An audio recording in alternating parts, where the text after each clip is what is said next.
Are you ready? Got another amazing episode of Talkin' Ball with Bex just around the corner. But before you watch today's episode, I'm going to ask for your help, my friends.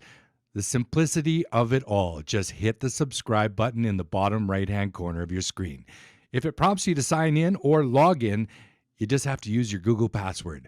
Sign in, subscribe to the channel, and help me help kids. Everything we're doing is in support of Next from the North, our free platform, helping Canadian kids get noticed down south. More subscriptions means more exposure. More exposure means better guests. And at the end of the day, more kids are going to sign great deals south of the border. So kick back, enjoy the show, subscribe to the channel, and we will see you later on.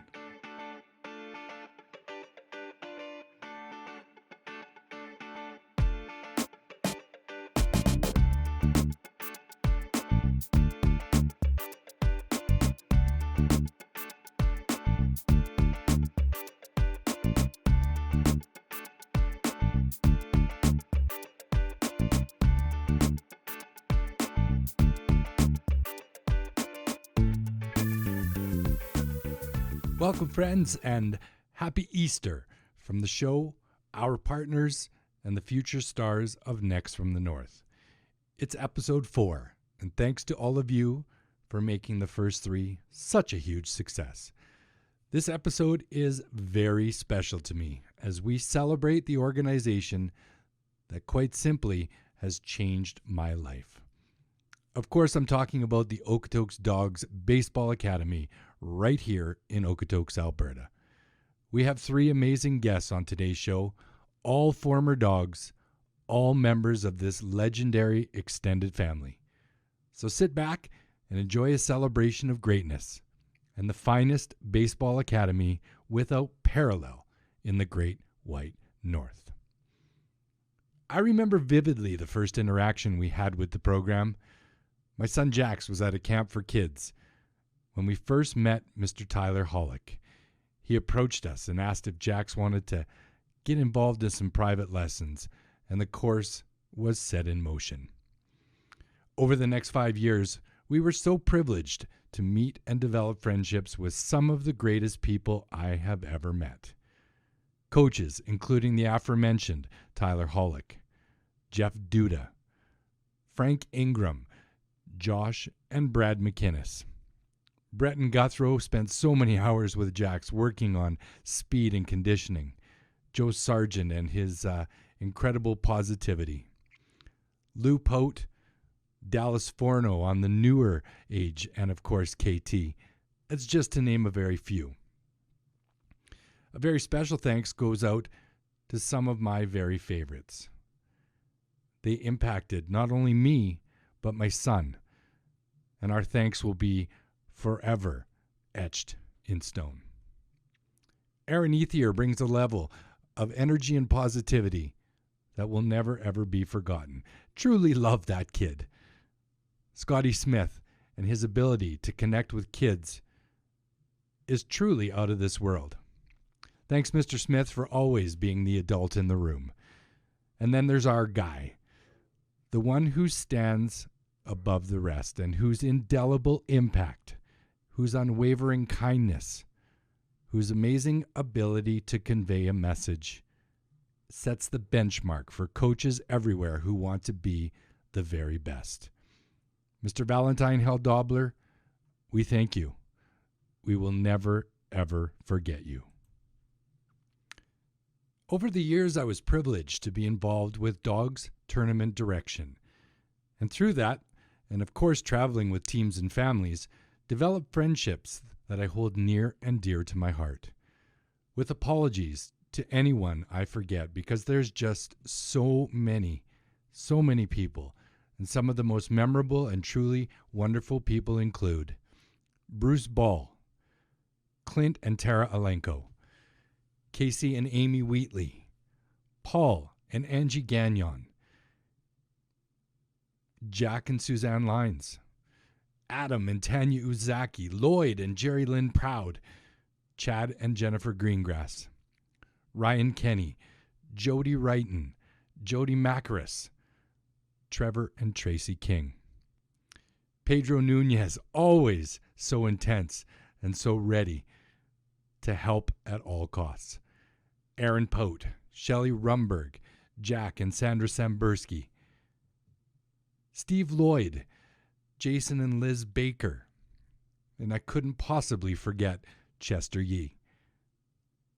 And if I missed anyone, it was very unintentional. There are just too many people to possibly remember. As I said, this place, this program, has undoubtedly changed my life. And there are 4 very special people that have played an integral part. During the first 15U Canada Day Invitational, it became apparent that Aaron Wrighton was quite simply a one-of-a-kind individual. The selflessness, the work ethic, the $1,000,000 smile. He had an impact that was felt by every person fortunate enough to call him a friend. Jason Macaris has always been and continues to be the one person that I would choose to have a conversation with above all else. Running tournaments together, watching ball together, chirping umps together is something I'll never, ever forget. And I am forever thankful for his friendship. The impact of Alan Cox is truly felt by every person that has ever been associated with the Dogs Academy program. There really are no words to explain what he has meant to me and my kid. We're just so grateful, so thankful that once again the Dogs are responsible for bringing this iconic person into our lives. And we will never, ever forget the name Alan Cox. How could we? And then there was one, perhaps outside of my late father, the kindest, most amazing human being I have ever met. There are so many things to be thankful for when it comes to this gentleman. From countless hours helping me execute phenomenal tournaments, to late nights tirelessly clearing snow off Tourmaline Field, to countless Sundays of private lessons with Alan and our boys, to constantly being there for Jax when my job would not allow me to be. I'm certain that every single person in the Dogs extended family would agree. Mr. Mike Wróblewski, you, sir, are a legend, and your friendship means the world to every single person you meet. This family, this world-class program, operated by some of the greatest people in the game. Founded by iconic people like John Ircandia, Mike Rose, William Gardner, Don Seaman, Pablo Forno, and churning out superstars like current professionals Jordan Procession, Matt Lloyd, Aleo Lopez, and Laurent Smith. College stars currently tearing it up all over the nation, like Peter Hutzel, Aiden Macaris, Cesar Valera, and Micah McDowell. Tristan Peters and Ryan Huminick, Graham Bruner, Jordan Lucier, and so many more. Future stars like D1 commits Connor Pote, Ty Doucette, Cody Hendricks and Max Hartman, Jack Lyons, Carson Hindmarsh, Boston Workington, Matt Grabman, Simon Lusignan, Logan Rumberg, Andrew Yusupchuk, and countless more. So many kids have signed with top-level, highly ranked JUCOs all over America, and I'm sure we'll hear from all of them in the years to come. This place, this program in Little Okotoks, Alberta, the number 3 ranked academy in all of North America. Think about that for a second. Not hockey, not soccer, but baseball. The number 3 ranked program in all of North America resides in Little Okotoks, Alberta. This is so very special, and unlike anything else in Canada, and it's summed up by the words so proudly placed at the entrance to the world-class Siemens Stadium. Live, breathe, dogs. I do, and we do. We simply love this team. We'll take a short break and come back with the first of our 3-dog night, Mr. Aiden Makris, right after this.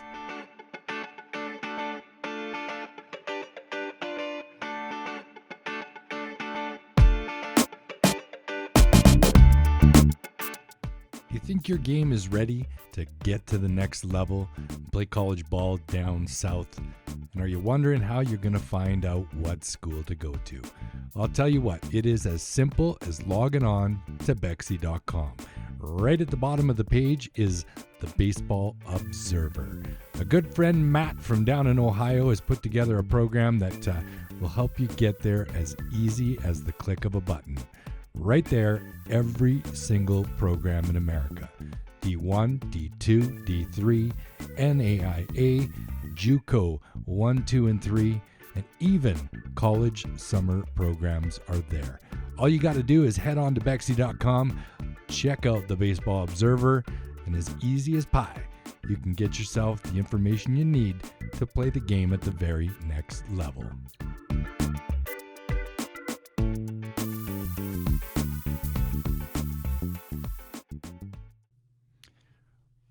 Welcome back to the show. We are talking ball with Bex from Gap to Gap and Coast to Coast. Our next guest is quite simply one of the best athletes to come out of this province in a very long time. He played 6 seasons in the Okotoks Dogs Academy. He made 3 trips to the prestigious T12 tournament. He was a member of Team Canada Junior National Team, and currently he is absolutely tearing it up for the number 1 ranked NJCAA Ball Club LSU Eunice. Mr. Aiden Makris, welcome to the show, my friend. How is Cajun life treating you? Well, I can't complain, whole lot more down here than there is back home for sure with the weather and ball, just being outside and enjoying life right now. Awesome, man. It's great to see you. Clearly, it's suiting you very well down there because rake would be an understatement. What has led to all the current success for you? I think just all the reps that I was given through high school and the dogs program and all of that are just leading into how they went about their business really prepared me for down here. And then going into this season, having it canceled last year and getting at least half the season in with some live arms. Coming into this year, I knew what to expect more, so the nerves weren't there as much, or more to sit back and relax and just kind of let my game go. Yeah, we'll get into the college life in a little bit, but first I want to go back, touch a little bit on early dog days. Do you remember when the decision was made for you and the fam? I know you're up in Airdrie and the commute was a long one. How did it come about that you said, you know what, I want to go play for the dogs? You were young and ready to go and commit to this year-round baseball academy. How did that decision come? Well, whenever we moved to Airdrie in 2012, 2013, I think, it was actually my dad's decision. It was either go Okotoks to play for the Dogs or would drive to Red Deer. So it was about the same distance away, and the Dogs had a much better program with the coaches and the players moving on to the next level in their game and on to college. So that's what really drove our decision as a family for myself to go down there and play. Yeah, a huge sacrifice, obviously, by your parents at that point. I want to talk about them for a sec because they're 2 people I admire very, very much. And Aiden, your mom is hugely entrenched in the fitness and nutrition world.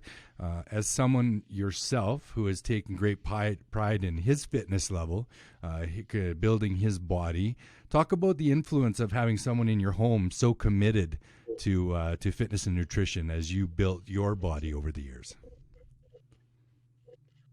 Well, it was definitely positive to have my mom so into the health and the wellness side of sports. She really kept me in check for sure. Also pushing me to go work out with her and just on my own away from the field and all of that really helped me a lot in staying in shape and in peak performance as well. Yeah, have those lessons carried on as you've left home now? They have actually. It's almost it's second nature now. Some days it'll slip worse than others, but still having her there supporting is definitely a huge upside. Yeah, you gotta have some cheat days every now and again, right? But you keep the Yeah, nutrition up for exactly. sure.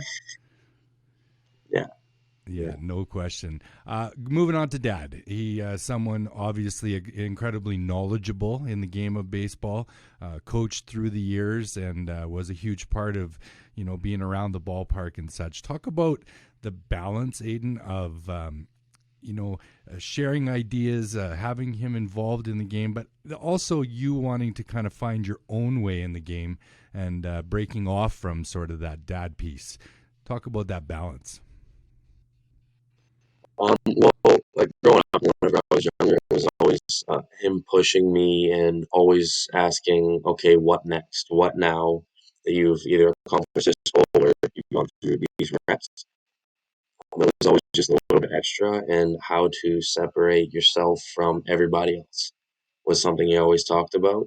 So then once I got into high school and all that, it became ingrained in my mind to always want to do more than everybody else and have that focus of, yeah, it's fun, it's a game, but this is also a job and hopefully a lifestyle. And it's got to be something that you're trying to perfect because you're always trying to work on your craft as the years go on.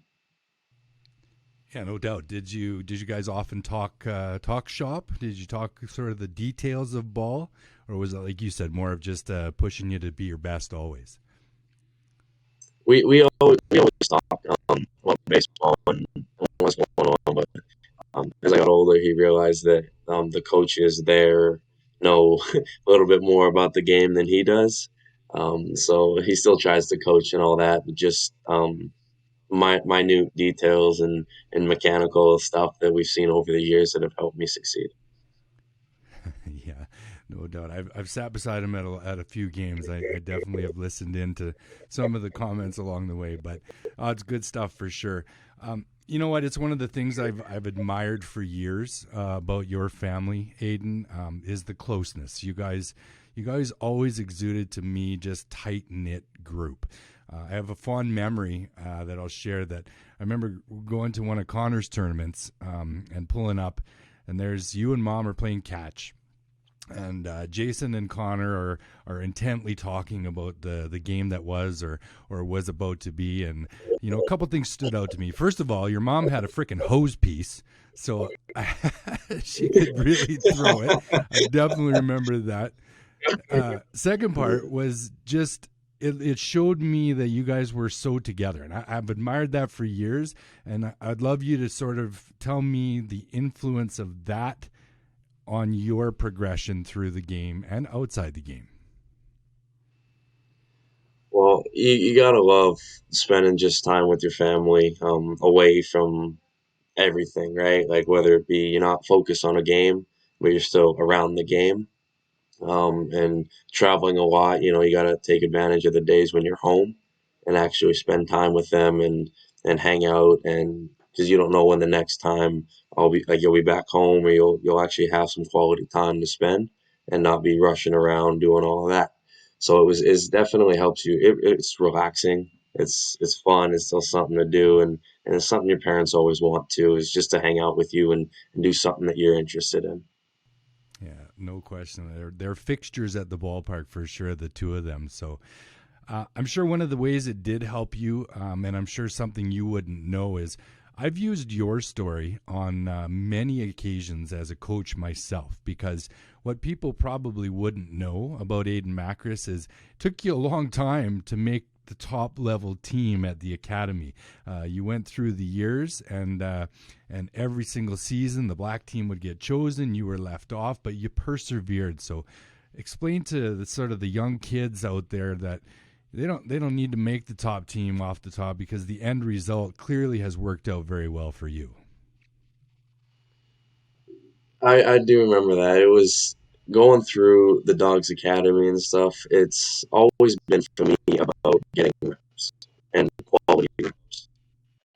you always want to be somewhere where you can play and progress. It's not always about being on the best team or the number one team. It's about later on down the road. Yeah, no question about it. And as it turns out, you end up going to three T12 tournaments. As someone that was progressing through the program, and you're on your way to three different times the T12 prestigious tournament at the Rogers Center. Talk about that event and the impact that's had on your career in general, and just the exposure, the excitement, everything about T12. Oh man, the first time I will never forget the first time that I went to Rogers Center and just being in the stadium, but then having the opportunity as well to play on that stadium definitely prepared me for going to college and later on down the road when you have fans who are going to be watching as well. But then the scouts as well who show up and come out and support because then it's playing against the the top players in Canada at the tournament. They're all in one place playing in one tournament. Yeah, obviously around that time you sort of made the commitment to move pretty much predominantly to the catcher position. Let's discuss that decision, how it came about, because there's so much involved with being a catcher at the highest level. It's not just the athleticism. It's not just the ability to stay in there against fast pitching, foul balls, and all the rest. There's fearlessness. There's intelligence. There's the need to know the opposing hitters, to know your pitchers, and so much involved with catching. So, how did you make the decision? I'm going to catch. That's my position. That's where I'm going in this game. It was actually made pretty early on in my baseball career that I wanted to be a catcher because originally how it came about is when I was also playing hockey. And I told my dad one day, I said, I think I want to be a goalie in hockey. And he said, there's no way. So he said, I'll make you a deal. You can be a catcher for baseball. And and I always laugh whenever I think about that because it turned out pretty well. Just I was natural at it. Nobody else wanted to be behind the plate growing up and stuff, but I loved it. Just being back there, being the quarterback of the field, right? Seeing everything, you're in charge, basically, and that's something that I love about the game. Yeah, it requires just a different level of intelligence over all the other positions. I think, like I said, there's so much involved with catching, from dictating defenses to reading situations to knowing every single hitter coming to the plate. As now you've moved to that next level and you haven't seen the guys you're playing against, how are you kind of overcoming that, not knowing the guys and still trying to figure out what to throw when? A lot of it comes from past years or past um, series that our teams played. They chart everything. Pitches that guys fouled off, swung and missed on, something they took. So all having all of that information on hand helps. But then just going back to recognizing swings or timing of a hitter or even where they're located at on plate definitely helps in what when or where. Right, right. Um, I want to just ask you about the memory of getting the call to Team Canada. It's certainly something every young kid dreams of. Do you remember the call, what you felt inside, and just the excitement knowing that you'd been chosen to go represent our country? Yeah, like it was yesterday. I got goosebumps just thinking about it right now. It was actually after my last year at D12. Um, I remember I was on the bus and we were getting ready to head to the airport in the morning. Early that morning, get on the charter bus, go to the airport, and Alan Cox he was typing on his phone and he came up to me and he showed me and he said on the phone it said, "Don't tell anyone, but I think you just made the junior national team. Congratulations!"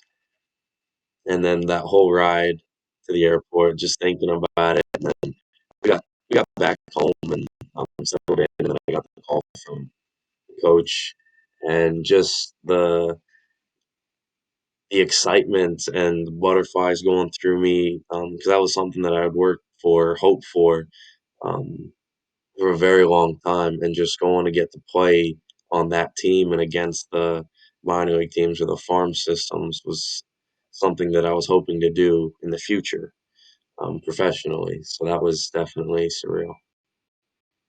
It's it's something funny that you should mention Coxie being the one to tell you, because I could just see him matter of fact saying, "Hey, Aiden, by the way, you just made Team Canada." Yeah, like it was he Yeah, was smiling, but he didn't say a word. It's just there. Yeah. he's so dry, just awesome, awesome guy for sure. Um, what was it like traveling and training with that team? Was it different from academy ball, and was it next level? Sort of everybody there, obviously at the top of their game. What was it like traveling and training with Team Canada? Definitely something different and next level because playing on that team was, I guess, playing for like a professional team or a minor league team. You wake up in the morning, you get to the field.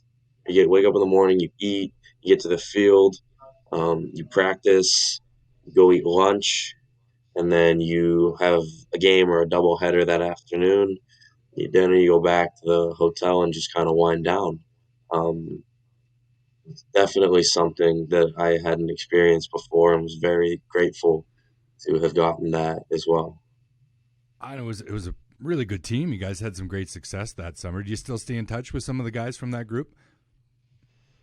A few, not many. Kind of, I wasn't very close with a lot of the guys, but whenever I do see them or something pops up, I'll message them and I'll say hey, or I'll see how they're doing. Yeah, no doubt. Um, After Team Canada, obviously the college process started for you, and I know there was a lot of interest and multiple offers, including some D1 stuff. Um, as I represent some kids moving forward, and I always try to explain to them that there's a lot more out of the college life than just going to play D1 ball. So explain how you guys came to the decision that LSU Eunice was the perfect fit, considering the D1 offers that were out there as well. And obviously, it's worked out very well, but I'm curious about the process and how you guys came to the ultimate decision. Ever since I even started to think about playing college ball, um, I wanted to go the junior college route, regardless of any Division One offer, 4 year offer I got. Because if you go to a junior college, you're not having to compete with 24, 25-year-old guys as a 18 or 19-year-old kid just out of high school. Right? So I was always wanting to go junior college, because then as well it helps with draft eligibility as well. Like I can get drafted after you can get drafted after your first year at a junior college as well as your second year. But at a 4 year school, I think you can get drafted after your junior year or after your freshman and then junior year as well, or something where there's a year in between as well. And then committing to LSUE was my junior year, so my grade 11 year. I got a call from them in October. We had just finished our fall World Series at the Dogs. Told me if I was interested in going to school there to fill out this packet online. He'll get back to me. Whatever. A couple months goes by, get a call from them saying that they want me to come on a visit in a couple weeks to see the school, and just talking with the coaches. It was more about how they progressed their guys and developed them into getting them to where they wanted to be, whether it be the next level or the education they needed. And it was all everything that I was looking for in the school. So I just wanted to pull the trigger. Yeah, clearly it has worked out very, very well for you. What are you loving most about college life in the deep South? I think being on my own is definitely something big. Living my life down here, playing baseball in the heat, is definitely something that you gotta love about being down south for sure. What about Cajun food? Are you gaining a taste for it yet? Love it. Everything they do. I love seafood as it is, but down here it's a whole different ball game. The seasonings and everything how they do it's way different. Ah, Just crayfish? love it. They just started to get big. They're starting to get more size to them. So going out and eating those with the guys and hanging out, it's definitely Oh, that's awesome, man. Coming from a place like this, a meat and potatoes province like Alberta, and heading down there and checking out an entirely different culture and cuisine's got to be exciting for sure. I'm going to put you on the spot now and think about all the things we just talked about, and let me know who were your biggest influences throughout your baseball life, through your outside baseball life, and who have you leaned on over the years to lead you where you are today? Albatross. And my parents, hands down. Alan was always looking out for your best interest, no matter how he felt about you personally or in the game of ball. He would always do what he thought was for you and guide you in that direction. He's straight as an arrow. You always know what you get. And he's not gonna dance around a topic. He'll give it to you straight, and he will definitely help you get where you need to go. That's for sure. Yeah, very, very good man. No question about it. Miss him dearly up in these parts. Miss you too, buddy. Watching you go, though, has been exciting for all of us around the Alberta area.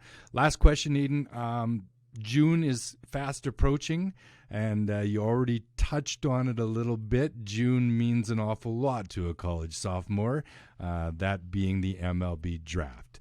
What's it going to take to sway you away from 2 more years of college? Is it dollars? Is it the right fit? Is it what's going to be the trigger point for you to say, yeah, I'm going to play professional baseball if the name is called in June? For me, it'll be dollars. Definitely. I think knowing my value now, and compared to when I was in high school has changed drastically. Find the right spot and the right number, and then we'll go from there. Otherwise, I'll just keep focusing on getting my degree. Yeah, the dynamic has changed obviously with the COVID world and the limited draft last year. And have you heard much about what the new draft or next draft is going to look like in comparison? I think they're going to stay at 20 rounds this next year, but I think they are going to push the draft back into July, to give pro scouts a chance to watch guys do summer ball and the Okay. programs that they're going to see them with a wood batter actually just in person as well, because I know they're not getting out to many games in person. It's more online or just watching the numbers. Yeah, it's a different landscape. There's no question about it. But at the end of the day, Aiden, like you said, it truly at this point is it's up in the air, and it doesn't matter because one way or the other, you're going to excel at whatever level it is that you get to next. So, buddy, it has been a blast having you on the show. Thank you so much for stopping by, and I wish you unbelievable success. I don't really need to because you are smashing it, my friend, and continue to do so. Have a great rest of the season, and good luck in July. Hope to hear your name called, and we'll celebrate as a group here in Alberta. So have a great year, buddy. Thank you. It means a lot. I appreciate it.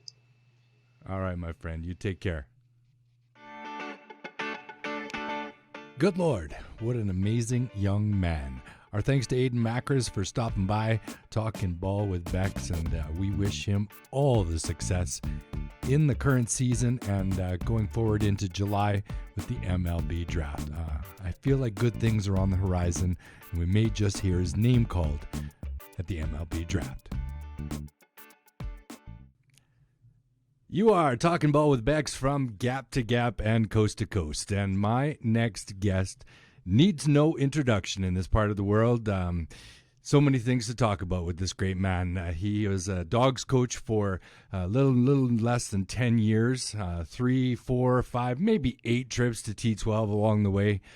through BP, probably 100 hours a week consistently, and has had an impact on so many kids in this area. We're going to talk all about it. He's headed down south, was at Georgia Gwinnett University in Smart Tents baseball, and now a big part of No Doubt Showcase.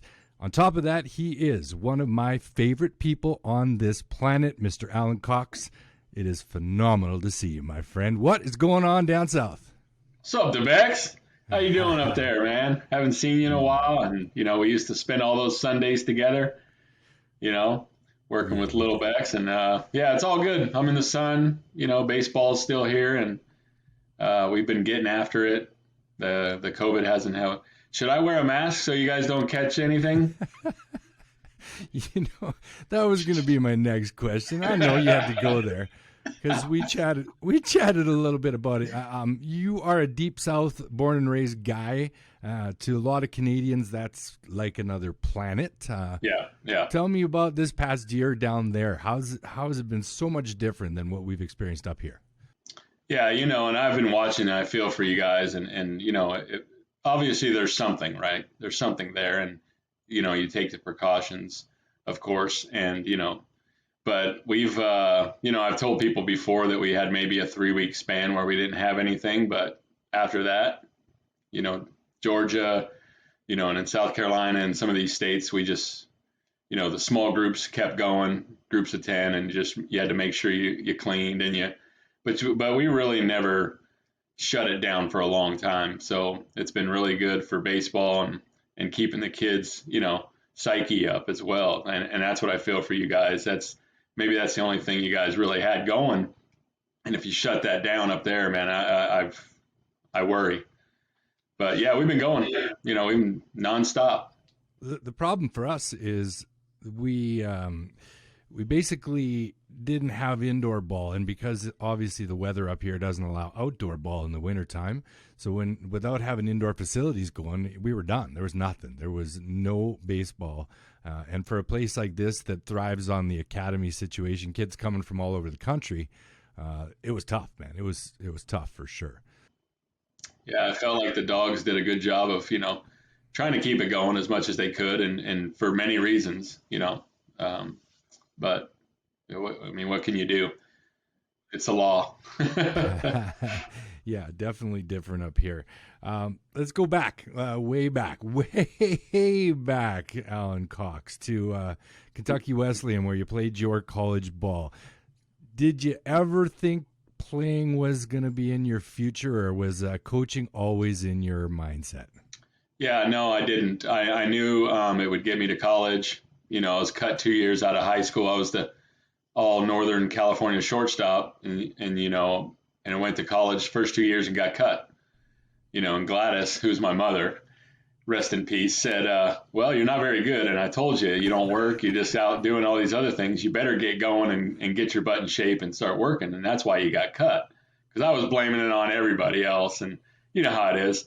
But luckily, Gladys put me in my place. And I got to play with my brother, who was 2 years behind me in high school. But being cut, I was able to go to Yuba College right up there in Northern California and play with my brother for 2 years. I think maybe even just 1 year. And then we played together at Kentucky Wesleyan College, where I met my wife and, end up coaching there as well. So, long story short, I end up coaching Sheets there too, which is a funny story that some people don't even know that he was a player of mine there.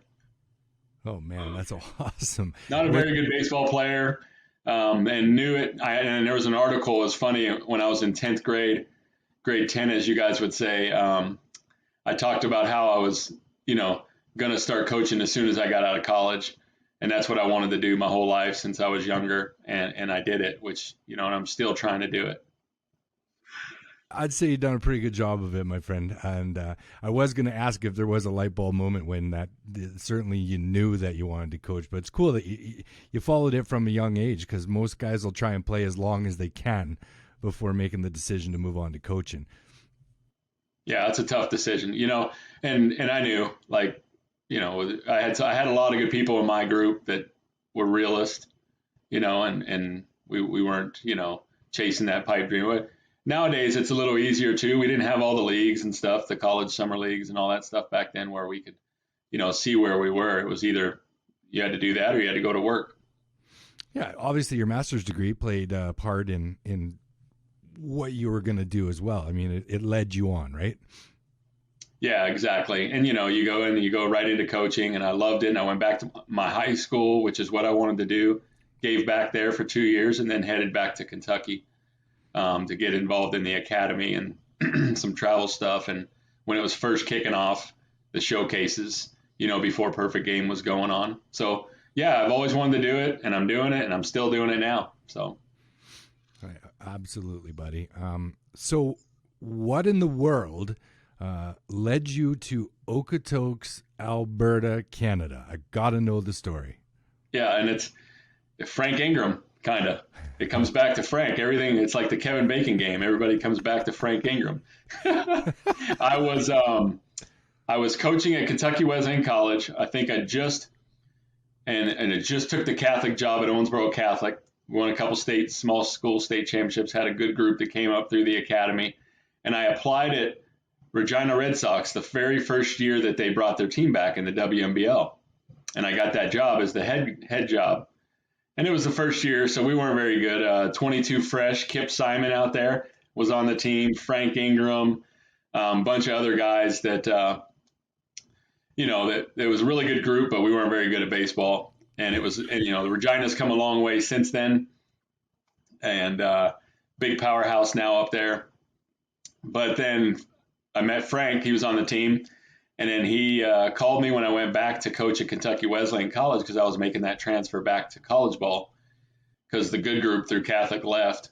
And so I was like, I got to go back to college. And so Frank calls, and Brett Thomas, and they're up there at the Dogs, and they're like, can you come up and be a guest coach? And I think it was 2010, October 2010, I came up and was a guest coach. And then 2011 in February, got a call from those guys, and they asked if I wanted a full-time job. And I'm like, yeah, coach baseball all day long at this place, like the Okotoks. Like, you couldn't imagine when I told my family we're going to Okotoks, Alberta, and driving all the way up through after we'd been to Regina with that kind of summer. And but I came up in February, and the family followed in June. And long story short, we spent 9 years there, and it was unbelievable. I got to raise my kids there, and I owe the Dogs, a lot of me coming through and learning, and, to work for John Arcandia, who's the most passionate guy and one of the best bosses that pushes you, through and put us in a real good situation where I didn't have to worry about my family, and they got to go to school, and I'm grateful to them for that opportunity.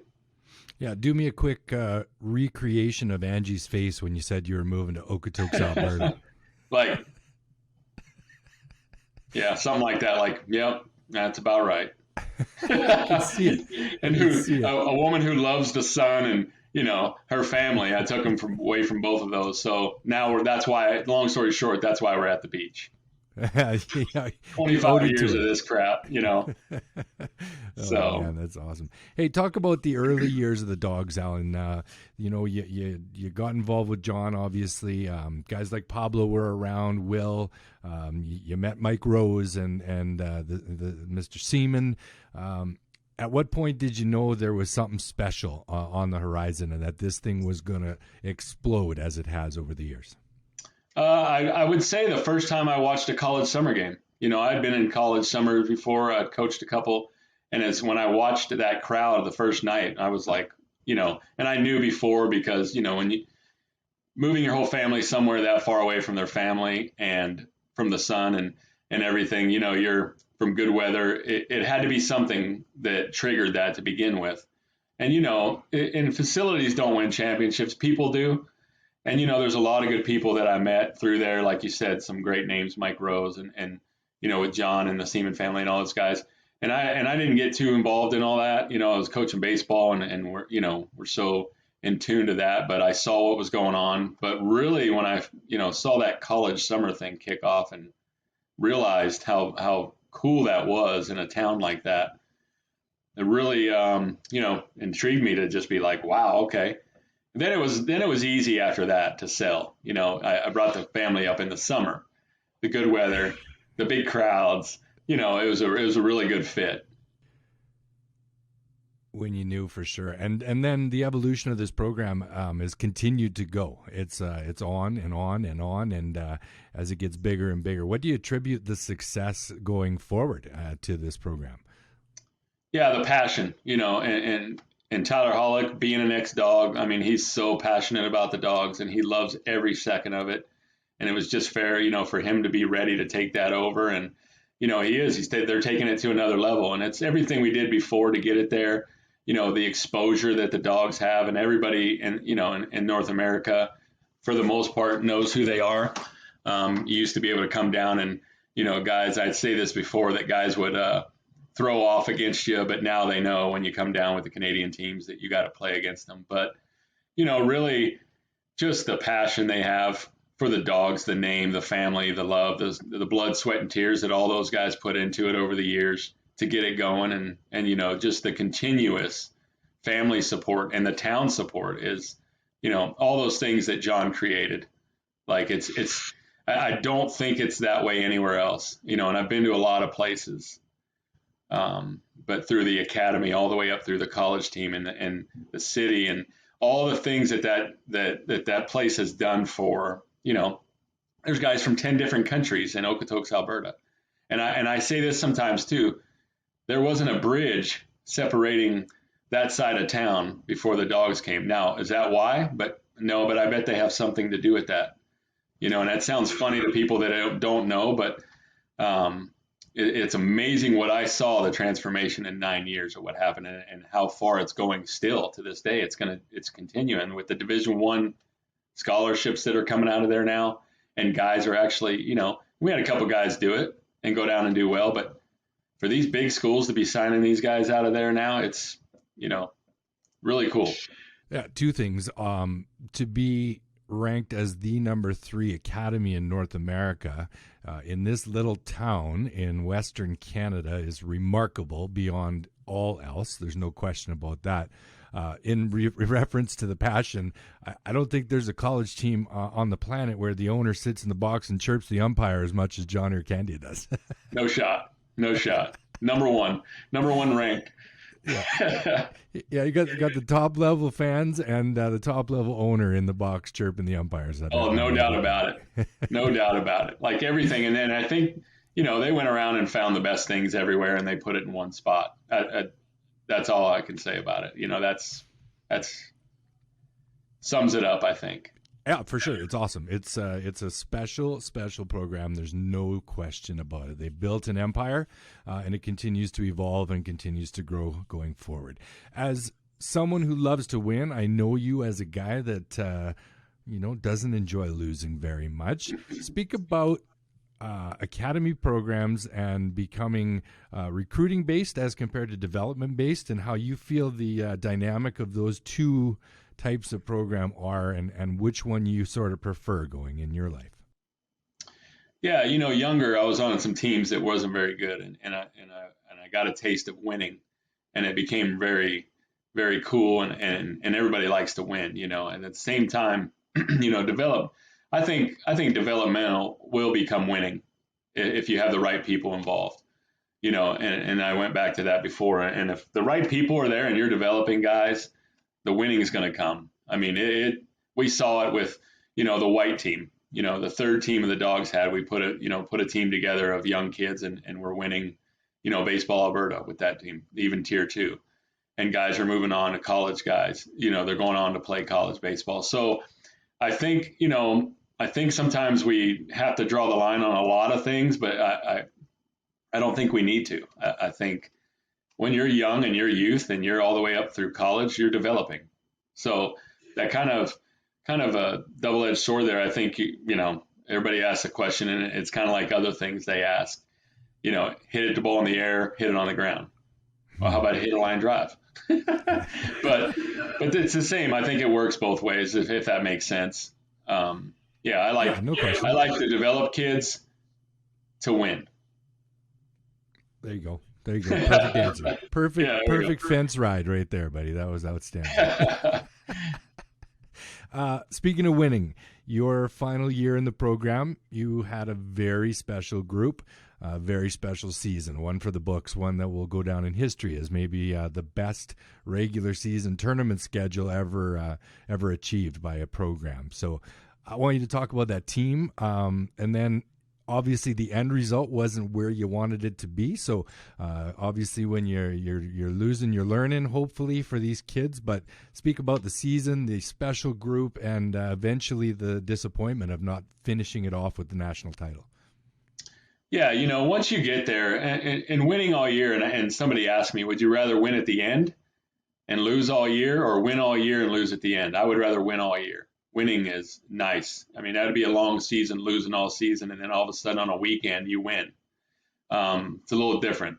And winning for me is always different than a lot of people, what's on the scoreboard and all that. Those guys, and you're talking about the undefeated Bantam team that we had going through and won some big tournaments, came down to the States, played up a lot, played college teams that year. As 15U, we played it. We played a couple college teams and played in the big tournament with the big boys of, the Dogs Black and Red.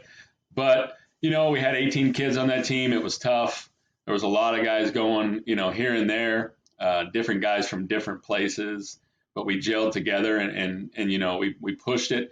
And at the end, and I've said it before, when teams are playing for their province and for, the country and their province, so like a PEI, who was a really good team that put it on us that day. And we came back and fought and almost won that game. But, Bantam Nationals, and I've told people this before, it should be the number one college recruiting thing. And I know that's early, but the best players in the country play at Bantam Nationals, unlike Canada Cup. Maybe it's like a T12. So when we went into there, I've been there 3 other times with different teams that were, the team I had when I first got to Okotoks 2011 with Matt Lloyd and the Kirkwoods and those guys, a really good team. And we took Aiden Macris with us, as a matter of fact. That team, when you look back now at where they're all at, was a bunch of winners. They could win. And we got there and same thing, and every year that Bantam has gone there, we haven't fared too well. And I don't know what it is. I don't know. Everybody had an answer for why and what happened and why we didn't win and blah, blah, blah. But didn't have the best that weekend. We even grabbed Gavin Galenza and took him with us. And, the one and a couple things happened. We won that first game, and then Galenza wasn't ready to go that second game. Little arm problem. So we had to push him back to the third game, and then we ended up losing the second game. So a lot of things happen in those weekends, and it's just like you go to a big tournament, Perfect Game or No Doubt or PBR, and all of a sudden, you're the number one ranked team, and you see it all the time. They get beat, especially in baseball. Everybody has a good arm. Yeah, no question. And we had 14 lefties, and sure enough, one of the provinces threw a nice little lefty against us, and we don't have the righties to put in. It was inevitable. So, but no, it was a good run. I love those guys, and we grew. We played 90 games. I think we were 70-12 or something like that at the end of the year. So, I mean, we won 70 games and undefeated in baseball. And we were, if you remember that last game, we were done. We lost, and all of a sudden, a couple errors later, we won. Like that, I was ready. I was thinking about what I was going to do next. Like, well, I guess I get to hang out and watch some college games and. A couple things happen, and that's the kind of guys they were. They just, But it reminded me of that 2011 group with Lloyd and those guys. That was a really talented group, and they didn't believe they could lose, and we won silver that year. So, and that, and we had an undefeated year that year too, and nobody really remembers, but we were undefeated in Baseball Alberta that year as well. Yeah, in a weekend tournament, anything can happen. It's baseball. It's just what it is. And I'm sure you think back more fondly about the season and everything that was than, the end of it. And as it turns out, that was the end of your Dogs time, which sad for all of us, but great for you. I'm sure you continue to follow Dogs players throughout the country as you have a sense of pride that probably never goes away. Who's been impressing you at the college level in the last little bit? Oh, well, Macris, of course. I mean, that guy's tearing it up down at LSU Eunice, draft type guy, Man, if not, he's going to LSU or some big time school. Ryan Humyek is another one that's down there. He's at Louisiana Monroe. I watched him go 3 for 4 against Ole Miss in a big time game. Stole some bags. Like, he's a surprise and no one wanted him coming out in Manitoba, and we took him, and he's, really just, and not a lot of guys know about him. Tristan Peters, like, what are we talking about here? That guy has been the player of the country. I think he's one of the top players in the country right now, and he could always hit, man. And, and Tyler Hollick took him under his wing, and Tyler was a really good hitter and base stealer, and I think he kind of, molded him a little bit around himself, and you have to give kudos to Tyler on that one. And then, I saw Logan, was it Gavin Logan hit a bomb oppo on Oregon State the other day, and, Valero's there and Micah. Yeah, it's the Oregon State Dogs. Yeah, there you go, and all the commits there. But yeah, those guys stand out for me. I saw Lucier's name a couple times out there. Jordan Lucier was throwing and had a good game. And we have not a dog player, but a kid from Regina that's at Georgia Gwinnett that's hitting 470, something like that, with 8 bombs. Keller's brother, the older Keller that we had, his younger brother, and he's making a mockery of college baseball right now. So those are some of the guys that stand out to me. I'm sure I'm forgetting all 64 college players that are from the Dogs program right now. Zadunich and those guys down in Cust, or the ones that are down at Colby. It's anywhere you look, you're going to see not only Dogs players, but Canadians in a whole. The Ontario Blue Jays, those guys are pumping guys out all the time. Langley Blaze, even Vauxhall guys are down there, and it gives me a kind of a outside look at all the Canadians now instead of just the Dogs, but I still am partial to the Dogs players. But, I love following the Canadian guys, because now that I'm down here, I'm like, oh, you guys, the Canadians will come down here and roll at you. You ever imagine saying that 10 years ago? Never. Never. And then, the hockey guys would come down here and roll you, maybe Jersey, yeah, but that was about it. But yeah, no, it's, and it kind of goes back to what the Dogs have created. Everybody's, trying to do what they're doing, and it's going to be tough to do that. But, there's a lot of really good baseball in Canada now. Yeah, your impact is so profound, so deep, running on so many kids over the years. Which of the kids had an impact on you, Alan, as you think back on the 10 years in the Dogs program? Yeah, Matt Lloyd is one of the biggest ones for me. He that guy, me and him would hit on Christmas Eve and Christmas, and and he's come down to Georgia and worked out while he's on. He's with the Reds now. Alejo Lopez, of course, is with the big club and the Reds. But Peter Hutzel, those guys that got a bad rap when they were there, and for reasons, but they've turned their life around and they've turned into men. Guys like him and Clayton Keys and some of these guys that are still trying to make it. Those are the guys that I kind of cater to, the ones that everyone kind of goes, oh, they messed up a little bit. Let's just get rid of them. I like those guys because they're 16 years old. Maybe I was that kid growing up that needed that, somebody else to give them a chance. And but yeah, some of those guys like that, the Kirkwood, the Kirkwoods were really good leaders when they were there. And I coached those guys for more than 5 years. Valero and his family, unbelievable. That guy is one of the nicest kids, and was nice to all the young kids coming up. So guys like that, and then the older guys, Procession, and even when Hollick was there as a player, and then I was there for, really quick, just for a real short stint right before they went to college. But mainly when the guys that come back and give back, of course, Aiden Macris, me and him have, talked and kept in touch. And I think it's more that group probably that I had in 2011, because it was my first group. It's like your firstborn. Isaiah Eagletail was one of my guys. He didn't end up playing in college, but he was one of the best, 15-year-old players in the country at the time. But yeah, if I had to pick one, of course, it's Matt Lloyd. I always said that that's my guy, and that's my favorite guy. And he, I probably can't say that he's not. He's done all right. He's done all right. He's a good kid.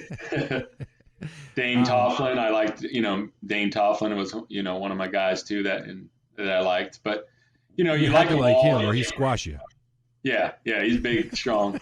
Sent me some Lululemons, but no, and you grow, and it's hard to say certain names because you start, you love them all, and that group with Nunez and of course Connor Pote is dear to my heart because Lou, but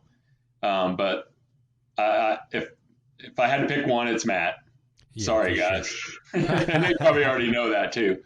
What about outside the core of the academy? Give me some prominent Canadians that you met along the way that sort of impacted your life that you wouldn't hear of in the baseball world. Well, of course, always those Naylor brothers. I mean, there's another one coming up too. There's a third Naylor coming up that it's unreal. That they're going to have 3 first-round draft picks maybe in the same family. Anybody that, T12, Mike Soroka, I didn't get a real good chance to be around him, but, I was in Atlanta last year and they think he is like the coolest thing. And what they say is probably true. He's such a nice kid and, he's always been professional. And he's, taken the whole world by storm. He threw the other night and it was lights out. I wish I'd have got to know him more, but he was in the academy. He came down and did some training when they did the showcases and stuff. He would be down, and I think he was friends with Matt and Peter and Clayton and those guys. But he's something else. I would say guys like that you follow that are the bigger type players. And Little Bex, of course. Me and that kid spent a lot of time, and I'm saying it because you're on here, but him and Little Robleski, man, every Sunday for 2-3 years we were in that place. And there's always and what happens with these kids when they are in programs like that is they're going to be successful in whatever they do. They're used to winning, they're used to having that drive, they're used to competing against others right beside them. And that's what makes that program so good, and that's what makes the kids coming out of there, be successful. So there's so many kids. I mean, there was 100 kids every year. So, it's not fair to have me to say a couple of them, but outside the program, yeah, Logan Wedgwood, I like that kid since he was a young player up in Edmonton, and I think he's in the BC now. But I remember him as a catcher, just watching him play. And then I saw another catcher later on that reminded me of him, and then found out that he was actually coaching him. That's so, awesome. And I kept in touch. I got to tell you a funny story about Lil Bex, and he's coaching with me this year. And, I swear to God, it's like having little Alan Cox out there because the things that he's saying to these kids are right out of your mouth, man. It's remarkable. He's even calling a few of them NARPs. Oh, boy. So NARPs, for all you people out there, is non-athletic regular people. Go ahead and pass that on. We're trying to go nationwide with it. It'll stick for life, man. Stick for life. Oh, for man. Sure. But yeah, there's so many. You know how it is, man. Of course. So, nevertheless, the draw of the South was strong, probably more for Angie and the kids, but you made your way back down south. And first stop was Georgia Gwinnett, and Coach Sheets talked to us about what that was like and being back in college life and around the kids that are truly really ready to go. Yeah, and Sheets was a former player of mine, like we talked earlier, at Kentucky Wesleyan, and hired him to be his first coaching job with me in the summer league, and actually took him to his first ABCA, which is funny, and then he ended up running it. But no, when a player of yours calls and they're getting a big job and they're asking you, hey, I need your help. I don't want to be by myself. We got some other coaches that are going to be there. I don't really know them. And I was ready to go anyways, get back here, around some family. The kids were older, they were graduating, and Tyler Hollick was moving in. So it was a really good time to, step away and get down here. And it looks like I did the right choice with all the COVID stuff. So I ended up getting down here and still be able to coach baseball. But and it was great watching Sheets, and a former player. You're so proud of him and you're happy of his success and what he's doing. And, and to be in a program like Georgia Gwinnett, like that's an easy sell too. It's back to winning again without, we're walked into a winning program. We just basically didn't need to screw it up. Is what we were trying not to do. And, we lost our first 2 games and then won 23 straight. Oh, you know, man. and they're still winning right now. So Sheets is still rolling, and I was there through the fall, and love Georgia Gwinnett, and it just with the COVID thing and with the lessons and the camps and stuff that was going on, and you know, I had to step away a little bit. I was doing some stuff at, I'm sure you're going to get into, at a place called Smart Tense Academy. That's where I was doing lessons and making a living there while coaching for free at Georgia Gwinnett. So, you know, and for all those volunteer coaches out there, it's the toughest life you got, because it's 10 hours on a Saturday when you could be working. I was working at Frito-Lay all night.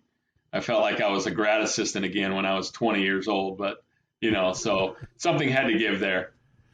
Yeah, I'm sure probably a good portion of the academy and many others across our country are watching this show tonight. Talk about the preparation and the difference from academy ball in Canada to college baseball at that level. What are the big things they need to be prepared for as they leave this country and head down there? Yeah, just the grind. Number one, the heat. You know, we're not used to it. We win early and then dehydrate as Canadian down here. But just the physical demand, you know, and the dogs do a great job. They practice 6 days a week. They play 90 games. They're really ready for college baseball, and that's why they do so well when they go down there. Same with the other big programs around the country. And I don't think we need to do too much, because our guys are really just dominating down here from Canada. But the one thing I would say is, you know, they're very physical and strong, and the Canadians are coming down just a little bit smaller because they're younger. You know, like Georgia Gwinnett, we were allowed to have professional baseball players. You could sign 2 years and play and come back and play at NAIA if you're a professional baseball player. You get released by the Braves. Our shortstop, Gabe Howe, came back, and he was, you know, the starting shortstop for 2 years on a team in NAIA. So they're very physical. They're strong. They've played a lot of games since they were 6 years old. But just the grind, you know, and not having, you know, and I'm going to go the other way with it. The fact that you're not going to have what you have up there. I think we develop more kids up there because they're practicing 8 months. You know, down here, they're just playing travel baseball all the time. There isn't as much practice as there is leading up to the college. So guys aren't as polished, I would say. They're game ready because they've played so many games, but if that makes sense. But I would go the other way with that. I think, you know, you're in the Dogs program and you got a, you know, $26 million facility, and you walk into a college program, especially junior college or one of these other schools, they're not going to have what you have. They're not going to have 9 coaches. They're not going to have myself per se. Hey, I'm out of school today. Can you throw me BP?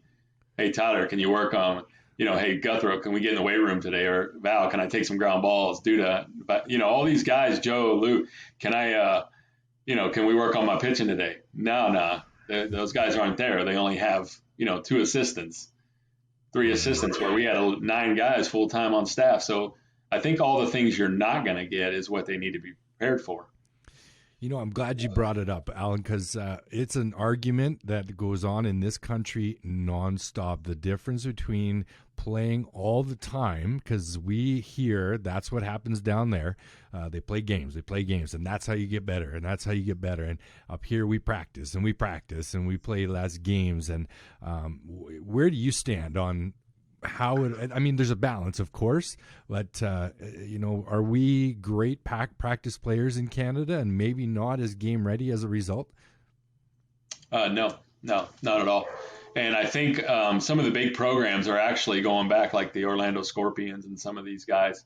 They're actually going to start practicing in the month of June and playing in July. And even the summer leagues are starting to not play 3 months because they want to send their guys back and have a summer to rest. But no, I think that the practice thing is starting to kick back down here to where maybe, I don't know if they're seeing it from the Canadians or what's going on, but they're starting to practice a lot more than play. So yeah, no. That's interesting. Yeah. Projectable kids in this country, a lot have D1-itis. We know what the disease is, and give us some insight into Georgia Gwinnett, an NAIA school that most of our top-level talent would not even be looking at. Give us an idea of the level of talent there. You mentioned that there's pro players, but just in general, D3, JUCO, NAIA schools, and where a lot of these guys should be thinking of going, in my mind. Yeah, and that's why we sent a lot of guys to junior college when I was there, mainly so they could go to the big school that wasn't on them there. And maybe they weren't ready. They were only 17, little scrawny guys in the weight room up there is making guys bigger and ready. But, you're coming to even Georgia Gwinnett, Division III schools, and you're seeing it on Twitter a lot, the fights of, everybody's always putting stuff like, hey, D3, great experience. They got D3 guys throwing 93, 94. Buford High School in Georgia has 395 arms. Good luck. We don't have that up there. And Georgia's a different beast, and I got to see it firsthand. And they just have more of them. There's just more talent, but not better talent, just more of it. I think, Georgia Gwinnett, all these smaller schools, I think they just need to see and unlearn what they've already thought. But we're going through the same thing down here in Georgia, South Carolina, D1 or bust. And guys are actually talking about not playing if they don't go D1. I mean, there's schools D1 that would get rolled by some D2 schools and Division III schools, and especially JUCO schools.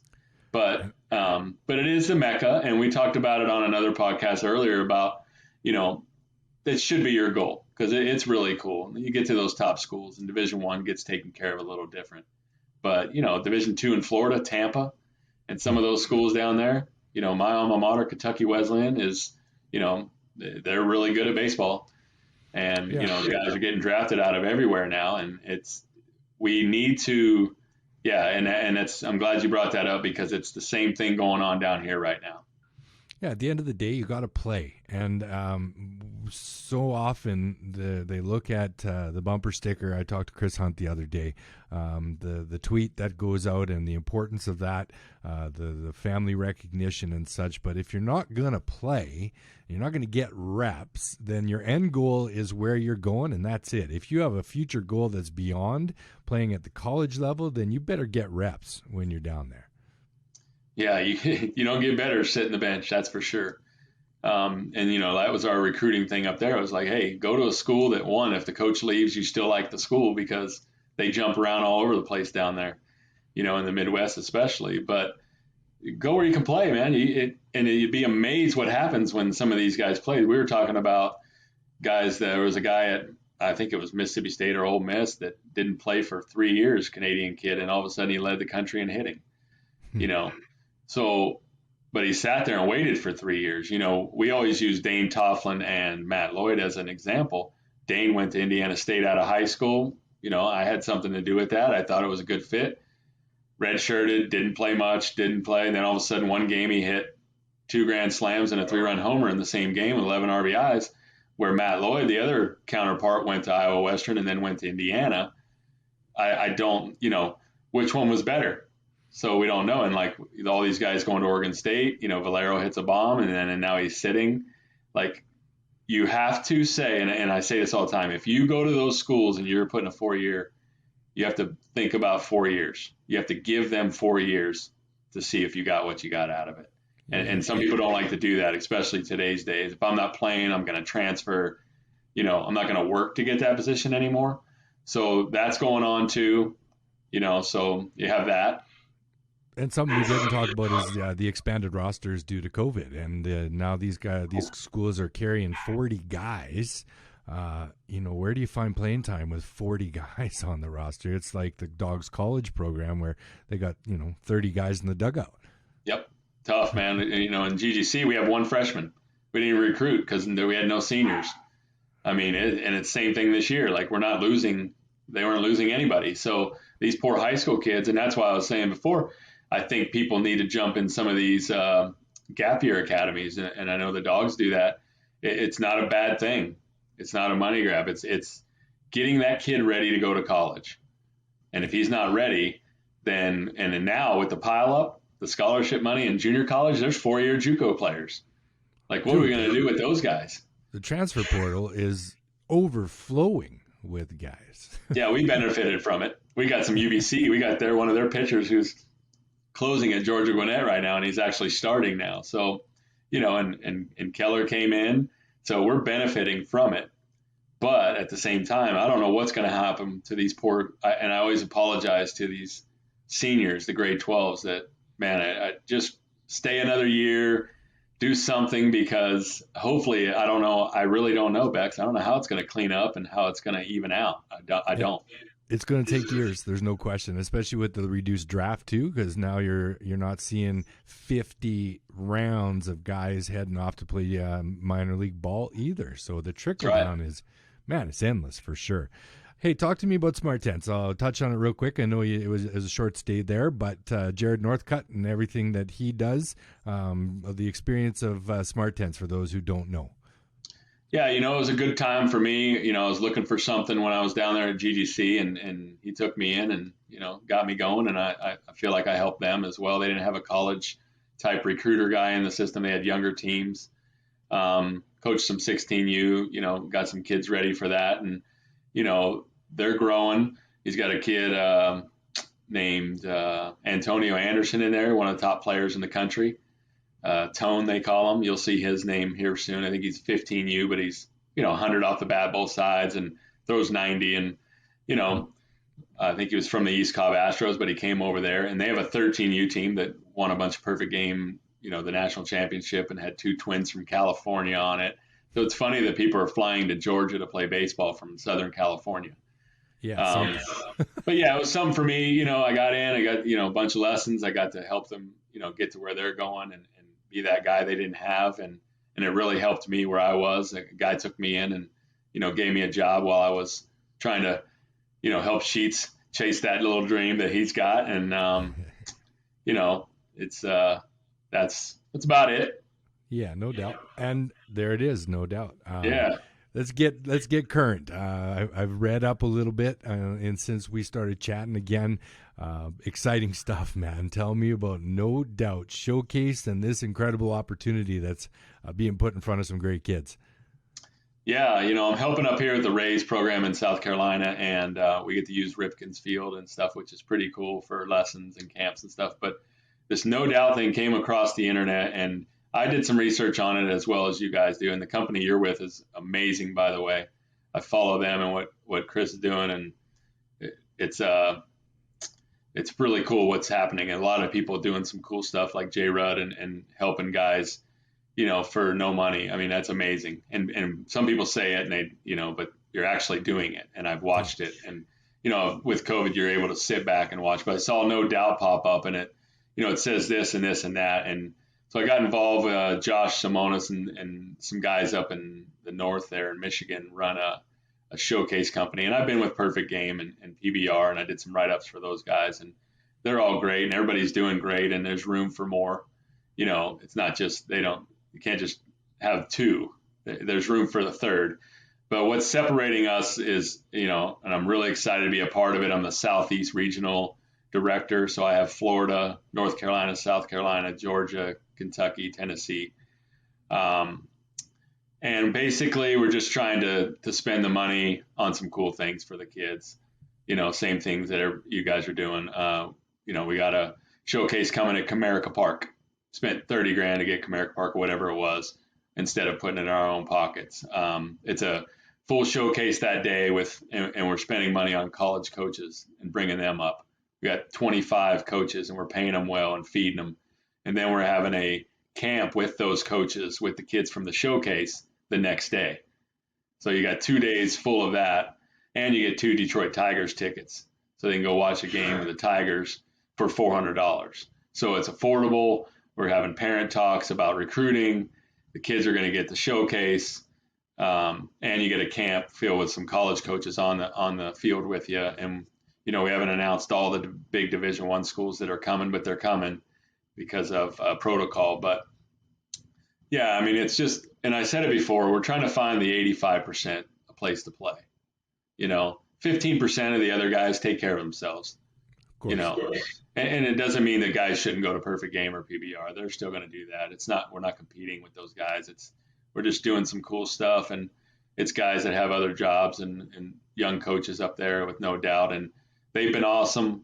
They're coming down actually Monday, flying in, and we're going to go cover South Carolina and Georgia and just cover some games and maybe get that kid that's throwing 82, and put his name out there. And, maybe a smaller school can give him a scholarship or, that's basically what we're trying to do. Not to say we won't have that top guy, but yeah, I'm really excited about it, and can't wait to travel around the country doing some showcases. Yeah, it's awesome. And at the end of the day, we think that all these schools have access to all these players because of, the way of the world and the internet and everything that they can see. But I saw the other day, College of the Desert, Sam DiMatteo, he's putting out a tweet saying we still have room for next year. So yeah. There's schools out there still looking for guys, Yeah, and I'm gonna call that guy and go, hey, we got a showcase. Come on up, we'll pay you, give you some money. Yeah, it's College of the Desert. It's Palm Springs, man. Hey, who doesn't want to go there? Right. I'll go. Absolutely. Maybe there's a spot for you down there. Just tell Andrew. I'm sure. She'd be all right with that one. Yeah, I think so. It also appears you're switched over and doing a little associate scouting for the Pods. Do you got a geographical area, or is it just kind of, if you see some kids, you send them their way? Yeah, and that was more when I was up there. Murray Zook, who retired, was awesome. He took me in while I was up there, and I'm doing some stuff here. And I got a couple guys. I just try to, there's so many things going on down here. I'm trying to get it back to, I was telling you today, I substitute taught, just trying to get something going just to see what I want to do. And it's kind of nice, my own boss, kind of get to do what I want, could say yes or no. And that's kind of fun, but I'm still nonstop. I thought I would come down here and relax a little bit, but I do lessons all night just like I used to. Dude, you are never going to kick your feet up and relax. You are now living in the golf capital of the universe, and you're still working 18 hours a day. So, yeah, true. That's true. And my son works at the golf course, so I can go anytime. But I think I've played in one scramble, and that's about it. Oh, my God, buddy. Get the sticks out and swing the golf clubs a little bit. I was in California. I didn't take advantage of I was in Okotoks. I didn't take advantage of Banff and Lake Louise and all that cool stuff. And I did baseball in Okotoks and people are like, you live next to Banff and you did baseball? Like, what's wrong with you? So, yeah, now I'm down here and I don't know. I don't golf or go to the beach. So baseball has just run my life for 25 years and, actually for longer than that when I was a player. So. You know what? It's not a bad place to be, buddy. It's where I reside as well as in the world of baseball, and I wouldn't have it any other way. One final question for you, my friend, and think about it for a second, and give me your finest memory of Okotoks, Alberta.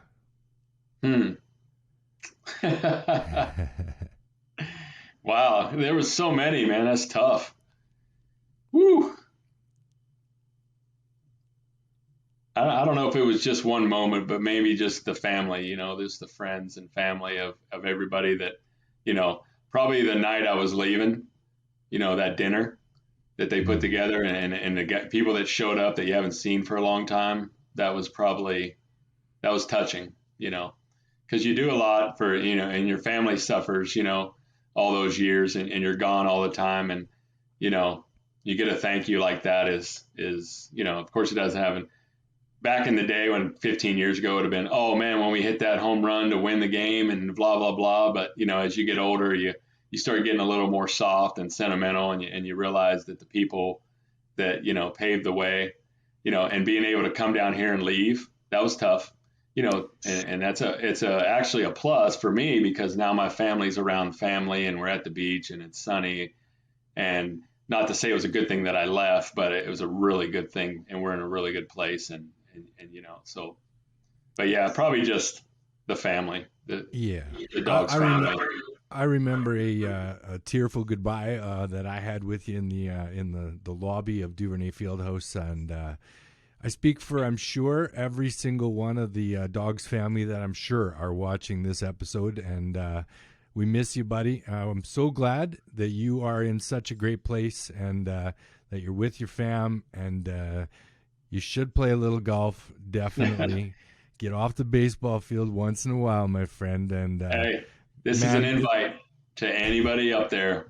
We got room and we're at the beach. So when you guys get out and you're allowed to go out of your country, come on down.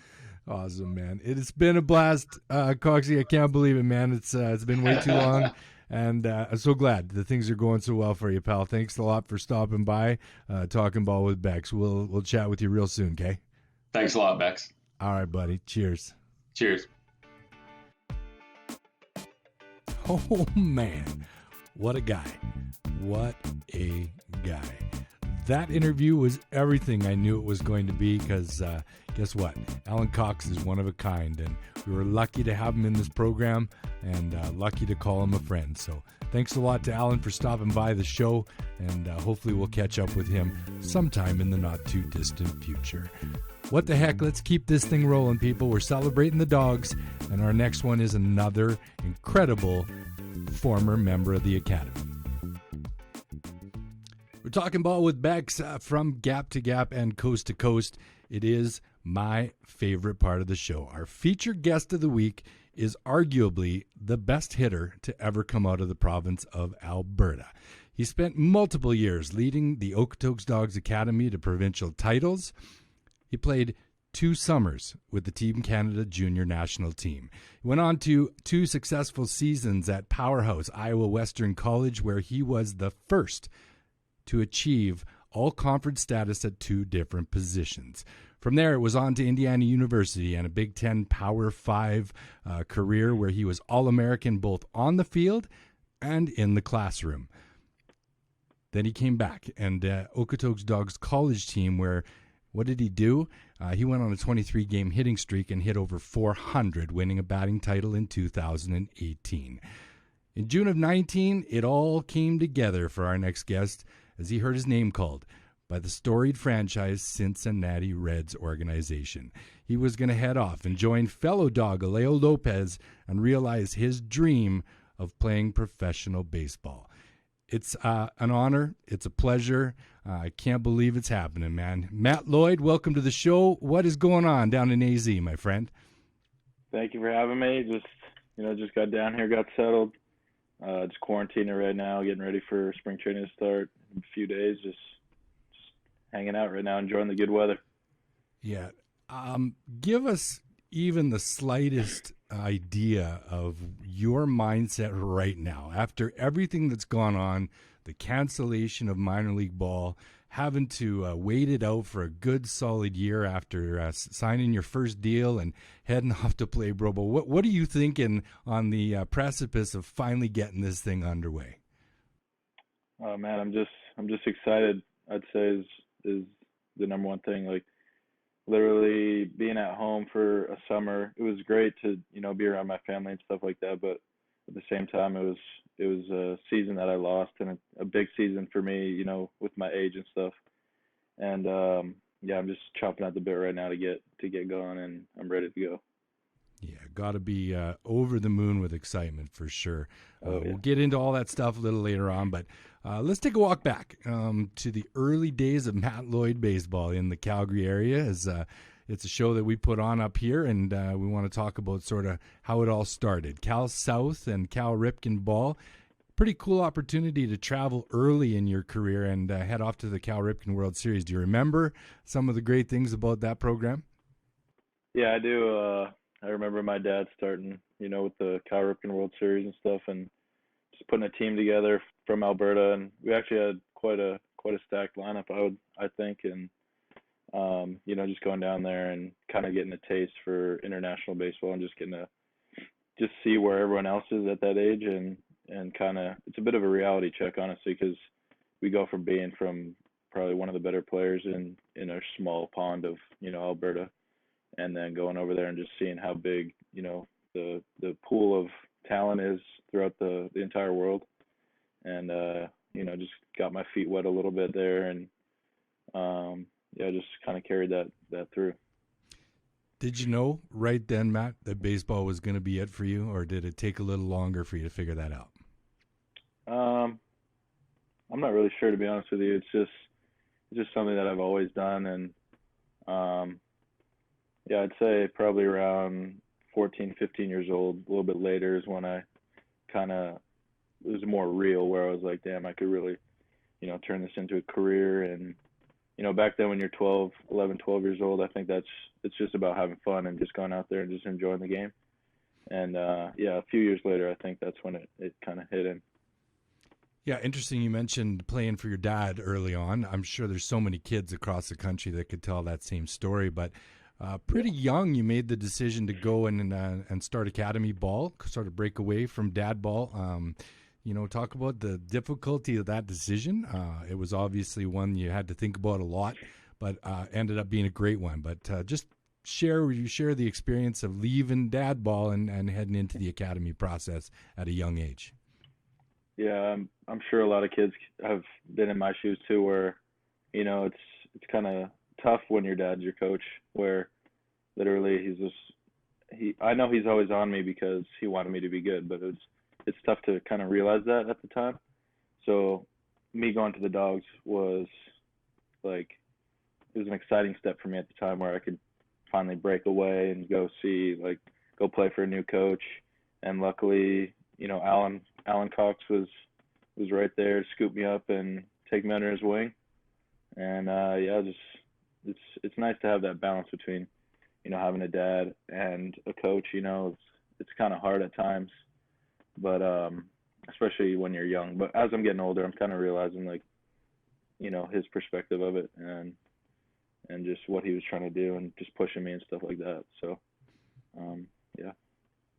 Yeah, interesting you mentioned Alan Cox, because next question was going to be that early core group of Dogs players. To quote him from earlier in the show, was one of the best he's ever been around and ever seen. Tell us about that first group, some of the guys that have clearly had impact in the game going forward, and what it was like to be on such a special team at such a young age. Yeah, I mean, we were just going out there hitting the ball all over the park. Yeah. I think that was when we were in Bantam, so we were, I think, 13 or 14 years old, 14, 15. But we were playing like some of the older kids and still, beating up on them a bit. And we got a lot of those guys ended up going to play college ball too, like the Kirkwood brothers. I'm kind of blanking on a few others, but I remember there's that team was unbelievable. I think we only lost like 6-7 games, and they were to the older teams too. So yeah, we kind of just ran through that. I actually remember in provincials we had that it's like a skills competition where the winner of each little group, we won like a gift card for pizza, and we literally swept the entire thing. And we had an amazing pizza party afterwards and just dominated. It was awesome. That was a great story. Over the years, you ended up spending a ton of time with Alan Cox. Just speak to the relationship you guys had. He talked about the fact that you guys would hit on Christmas Day, that you guys were together virtually inseparable over the first few years of your Dogs Academy career. Just talk for a second about that relationship and how it fostered your growth and how it ultimately led to where you are today. Yeah, I would say for the most part it was just a natural relationship. It was never like he never asked me to hit extra or anything like that. It was just the two of us wanted to get work in. And yeah, we would literally hit on Christmas Day sometimes. Like it was kind of our thing. And just he was always willing to put in that extra time, and he was with everybody. It wasn't just me. Like there was always other guys joining in and stuff like that. So yeah, just shows his personality and the way that he is. Like he'll go the extra mile for anybody if he knows that they're willing to go the extra mile for him. So it's like just an amazing coach, and I'm just lucky to have him in my life, especially at that young age. Yeah, as you've gone through and played, obviously, over and over, years after years, have you ever met anyone that threw as much BP as Alan Cox? As much BP? No, definitely not, because that dude would be out there Like I heard stories. I never went to like the T12 tournament, but I heard that he was out there literally every day throwing BP. Like, and it's always perfect money BP. Like perfect confidence booster for the game. Like unbelievable. Yeah, one of my co-coaches told a great story to me the other day about how Alan had the ability to make anybody look good in the box because he could throw on a plane that matched any swing and make any kid feel like he was smashing that day. Literally, he'll just find your barrel. If you're struggling, he'll just help you out that way. Just find it. Yeah, no doubt. Special guy, and on to bigger and better things for him as well. Matt, it's well known in these parts that you outworked everybody for the most part. What drove you? What was the inner strength that you needed and found on a daily basis to just clearly achieve above and beyond all else here? I think I had a great support staff. You know, even just my friends back then, they were the ones that were spending extra time in the weight room. It wasn't like going out and partying or anything like that. Like Dane Toffland, he was huge for me, just getting in the weight room and stuff. And then just me enjoying it. Like that's really what it was. Like it wasn't work for me. It was just literally just having fun with my friends. Yeah, it was fun times, I'm sure, because not only did you guys win a bunch, but it was a group of guys that clearly cared about the game and wanted to work, you know, as hard as you did, like you said. And do you still stay in touch with any of the guys from the 11 group, the 11-12 group? From way back then, not really. But as we got older, you know, like playing high school ball and stuff, like Dane Tofflin literally lived at my house for this quarantine and stuff, because for him to work at Lulu and for us to work out together. Yes. So mostly, yeah, Dane was probably my number one from dogs that I keep in touch with. Was there any food left in the fridge with Dane Tofflin around? Yeah, dude, that guy can eat. There's never leftovers don't stand a chance with that dude. Yeah, he's a big man, no question about it. For sure. So yeah, you make it through the successes of Dogs baseball. You're winding down the stellar high school career.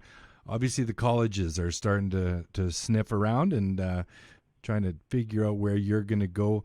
Speak to the process of being recruited actively by multiple places and sort of what led to the ultimate decision that Iowa Western was the right fit as compared to some of the D1 offers that were coming your way. What was the decider there? The number one decider was the head coach there, Mark Reardon.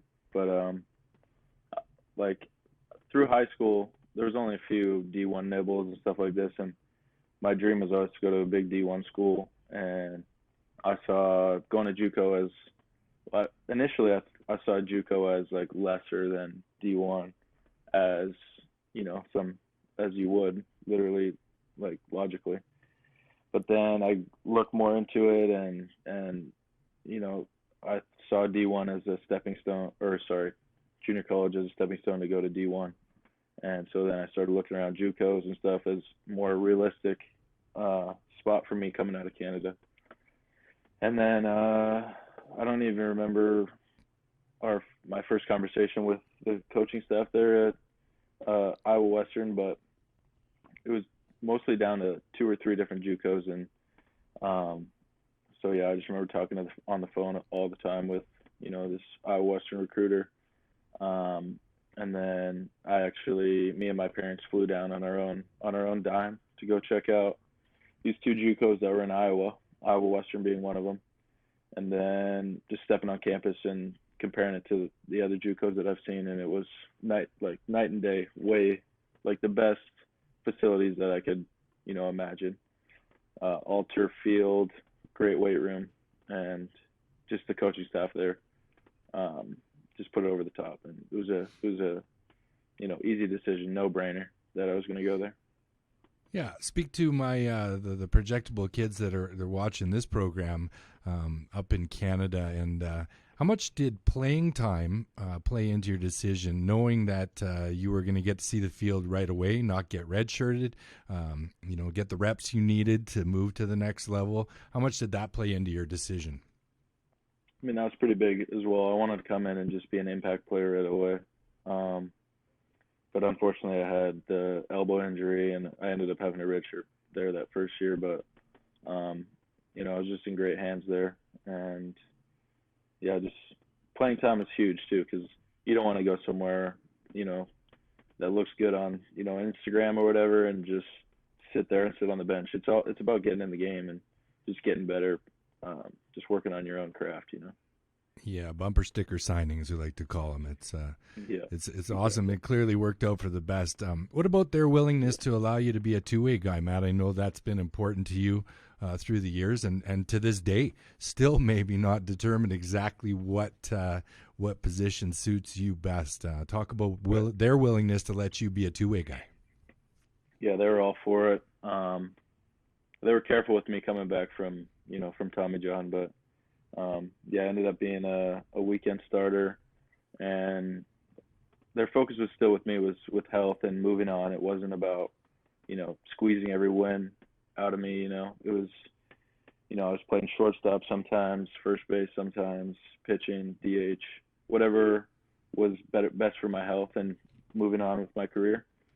So but it was really important for me to be able to do both and just keep growing both on the mound and playing defense, hitting, all that, my entire game. Yeah, obviously everything worked out for the best at Iowa Western. Should have taken a step back and talked a little bit about when the call from Team Canada came. Do your best to put into perspective not only what that call feels like, how much it means to you, but with everything you've done in this game, how does representing your country compare to everything else? Man, I think there's nothing like it. Like, just the passion's unbelievable. And I was lucky that I got to do it at a young age with the Cal Ripken World Series. So moving up, like playing for the high school team, the junior national team is unbelievable. Just being able to put that Canada across your chest is it's hard to put it in words, honestly. And a goal of mine is literally to play for World Baseball Classic, play for Team Canada again. I want to feel that again and compete on the international scale, on the international stage. And I remember when I got the call, it was literally like just euphoria, like something I've always wanted. And it was just great feeling. Yeah, I'm sure it's incredibly similar for all kids that get that incredible call, and the chance to throw that jersey on is probably above all else. Until the day you throw the Reds jersey on and head out and play for them. You remember one highlight of the national team experience, or something that stood out for you that you think back fondly on now? I actually have an interesting experience with the national team. We were down in Mexico for the I think it was the qualifiers, Pan Am qualifiers in Mexico, and we ended up winning a bronze medal, which was incredible. And we qualified for the next year for the next team, but a hurricane hit and we were basically trapped down there for like 3 days. It was interesting, to say the least. And my parents were down there too, and they had quite the journey back home. They were on a bus for like 30 hours, something like that, 36 hours driving back. And like the power was out. It was just a bit of a nightmare. We literally flew out on a military jet, like cargo plane, us, Team USA, sharing this. It was just unbelievable. But that's something that I'll never be able to forget that experience. Yeah, no doubt. That's something we don't get to experience up in this part of the world. That's for sure. We don't see too many hurricanes or tornadoes like they do down there. So you're winding up JUCO. IU comes calling. Let's walk us through that process. How you ended up a Hoosier, and it's well known that Indiana is all about the hoops first and foremost. So also tell us what it's like playing a sport other than basketball in the state of Indiana, and most importantly at IU. Right. So Alan was from Kentucky initially, so he has this connection with Coach Lemonis and Cheeseborough and stuff, who were at Louisville at the time. So my dream school was Louisville initially through, because Alan had sent a bunch of players there. And then Lemonis moves over to Indiana, gets the head coaching job there. So I have that connection with, I had gone to a few Louisville camps and stuff, so they knew who I was. And so, yeah, finishing up my first fall actually playing the game, not with Tommy John. So it was my first fall at Iowa Western, my redshirt freshman year. And they were just calling me every week, whatever the rules are, and got me down on a visit, saw the facilities. It's just state of the art.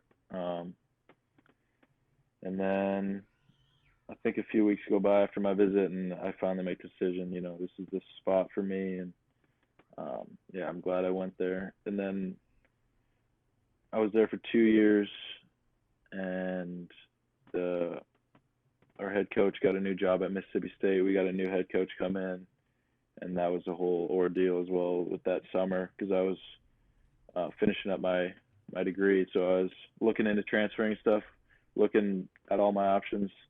Got this new coach, Jeff Mercer, in from Wright State, who was just the perfect hire. Literally loved playing for that dude. And just very fortunate that he came in and got the job. And then, at Indiana, the basketball it's unmatched. Like, they're basically like the New York Yankees, just every game, packed house, just great environment there at Assembly Hall. A lot of fun to catch a game too over there. Yeah, I don't think many would understand that there's quite a correlation in athletic departments at the D1 level, and you probably got to know a few of the guys from the basketball program because you're all training in the same facilities and such. And it's different, right? It's not separate. Everything is together. Athletic departments are athletic departments at the D1 level. Yeah, we we had this saying there at IU, it's 24 sports, one team. So that's it's pretty cool. I don't think a lot of schools have that type of motto. But absolutely. It's really cool. I'm glad you mentioned the TJ. It's something probably not many people know about Matt Lloyd, that you had to endure that. Just speak a little bit about what it takes to overcome the long downtime of TJ and what it means, and how you fought back, and where you're at health wise now. Yeah, it was definitely a long year for me when I was sitting out, just watching my boys play.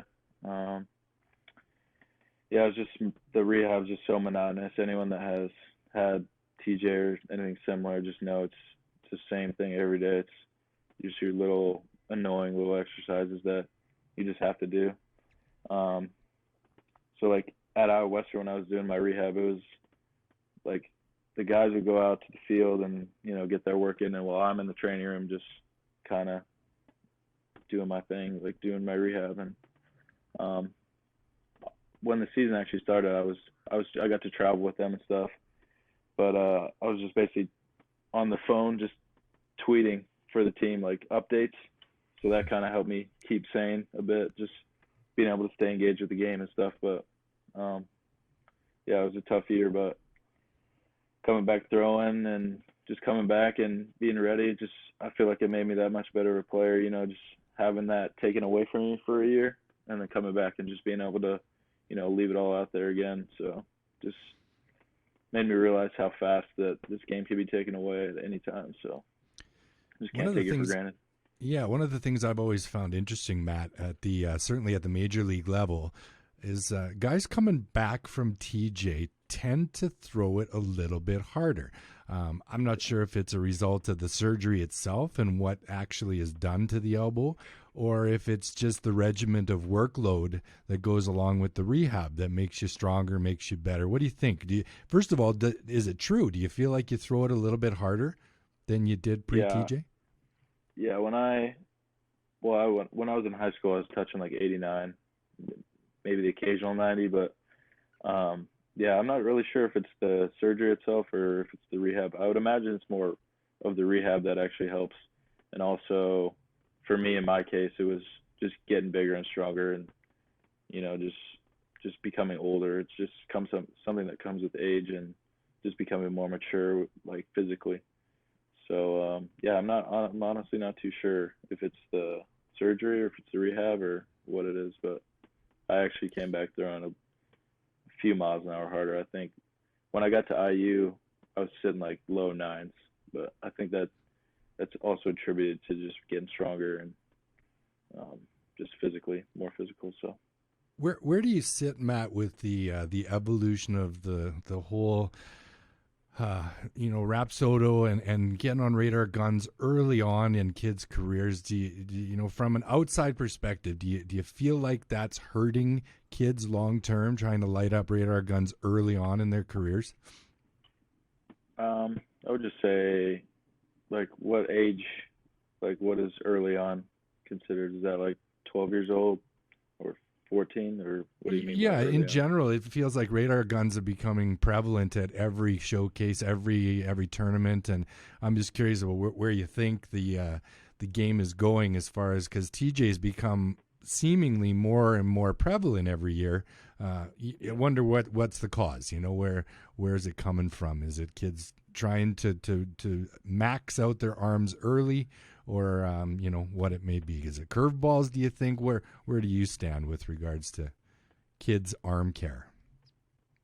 Okay, for me, I think in my situation, it was more of an overuse type of thing. It was like I was going out playing short, pitching, like just, and when you're at a young age, you just feel almost invincible, and I wasn't really taking care of my arm fully. And also, I think it has to do with, the amount of force that I'm putting into my arm. You also have to slow it down. And, back then I was probably weighing like 170, just throwing the ball at like 89, 90. It's tough to do, and it's a lot of force to, slow back down and stuff like that. So, yeah, I'm not really sure if it's, trying to throw. I think trying to throw hard is good. It's just, I think you just have to be able to slow it down at the end of the day. Like, all that force is going straight into your elbow. For me as well, it was mechanical too. I had a long arm action, but I think that if we're gonna try to make kids throw hard, they have to throw it the right way. It's not like, if you have bad mechanics at the end of the day and you're trying to throw hard, and you're probably gonna get hurt. But if you have good mechanics, so I think the base needs to be, we're working on mechanics first, and once we get the mechanics down, then we can really try to, pull it down. Yeah, you mentioned arm care, which is something that's evolved over the years too, and we're starting to learn more and more about how to care for the arm early on. So that's a good thing for sure. Matt, you achieved All-American status on 2 levels at IU. I'd love to get your perspective on the field and in the classroom. Incredible achievement. Which one are you more proud of? All-American in the classroom or All-American on the field? I got to be honest with you. I don't know who told you that I was an All-American in the classroom, but it might be a lie. But I'm not going to share the source. I'm shooting for C's over here. C's get degrees, baby. No. Oh, that's good. I'm gonna have to have words with the person that told me about that one. Yeah, I think we know who that was. No question. Yeah, he was proud to tell me for sure. Yeah. Well, if I was All-American in the classroom, I wasn't aware of it, so we got to get like a plaque or something for that. Well, thank you for your honesty, Matt. Yes. Summertime came back home to play for the Dogs college team, and what a season that you had in 18, and we talked about it early on. When you roll through a 20-plus game hitting streak, you end the season hitting 400. Give us an idea of sort of what it was like to go to the ballpark every day knowing that you were just locked in, clearly seeing the ball very, very well, and catching barrel after barrel all season long. Yeah, man, it was my home park. I played there so many times, like throughout high school and stuff. It just felt normal going there. And a little bonus for me is I got to sleep in my own bed at home. I got to eat my home cooked meals, see my parents and stuff. My parents were there almost every game. So yeah, it just felt like home, and it just felt natural, almost like just going to the ballpark, just ready to go, ready to play a game. And during that 20 game hitting streak, that was probably more stressful than anything. Like just trying to keep that streak going, especially my like going up first at bat, not getting hit. I'm like, damn, I gotta, there's a lot of riding on this. But once that hitting streak was over, it was almost like a relief. Like just go back to just playing the game. Yeah, it's interesting you said that. I was going to ask if that's something that plays on your mind as a player when you've got a streak going. It does. And are your teammates kind of building you up on it every day too? Are they talking about it, or is the jinx on? Are they staying away from you? Yeah, like I feel like everyone in the dugout, and like at the time, they were all aware of it, and like I didn't even realize it until I was probably around like 17 or 18, like up there, and there's the 4 games that what did you say, it was 23 game hitting streak, right? So it was like where it was coming to the end, like that's when I was really thinking about it. That's probably why that it ended, because it was on my mind. And but yeah, the whole team they all knew. And I remember it was like, I think it was for my 20th or something, I was 0 for 4, and it was late in the game, and it was like I shouldn't have even gotten that bat, but I did, and I like poked one through the middle, and the entire dugout just like erupted. But yeah, so everyone was aware of it, but just tried to like be hush hush about it almost. But yeah, it was just like I said, it was just a relief when it was over. Yeah, it's interesting. I remember actually the article about that very game, because the hitting streak was on.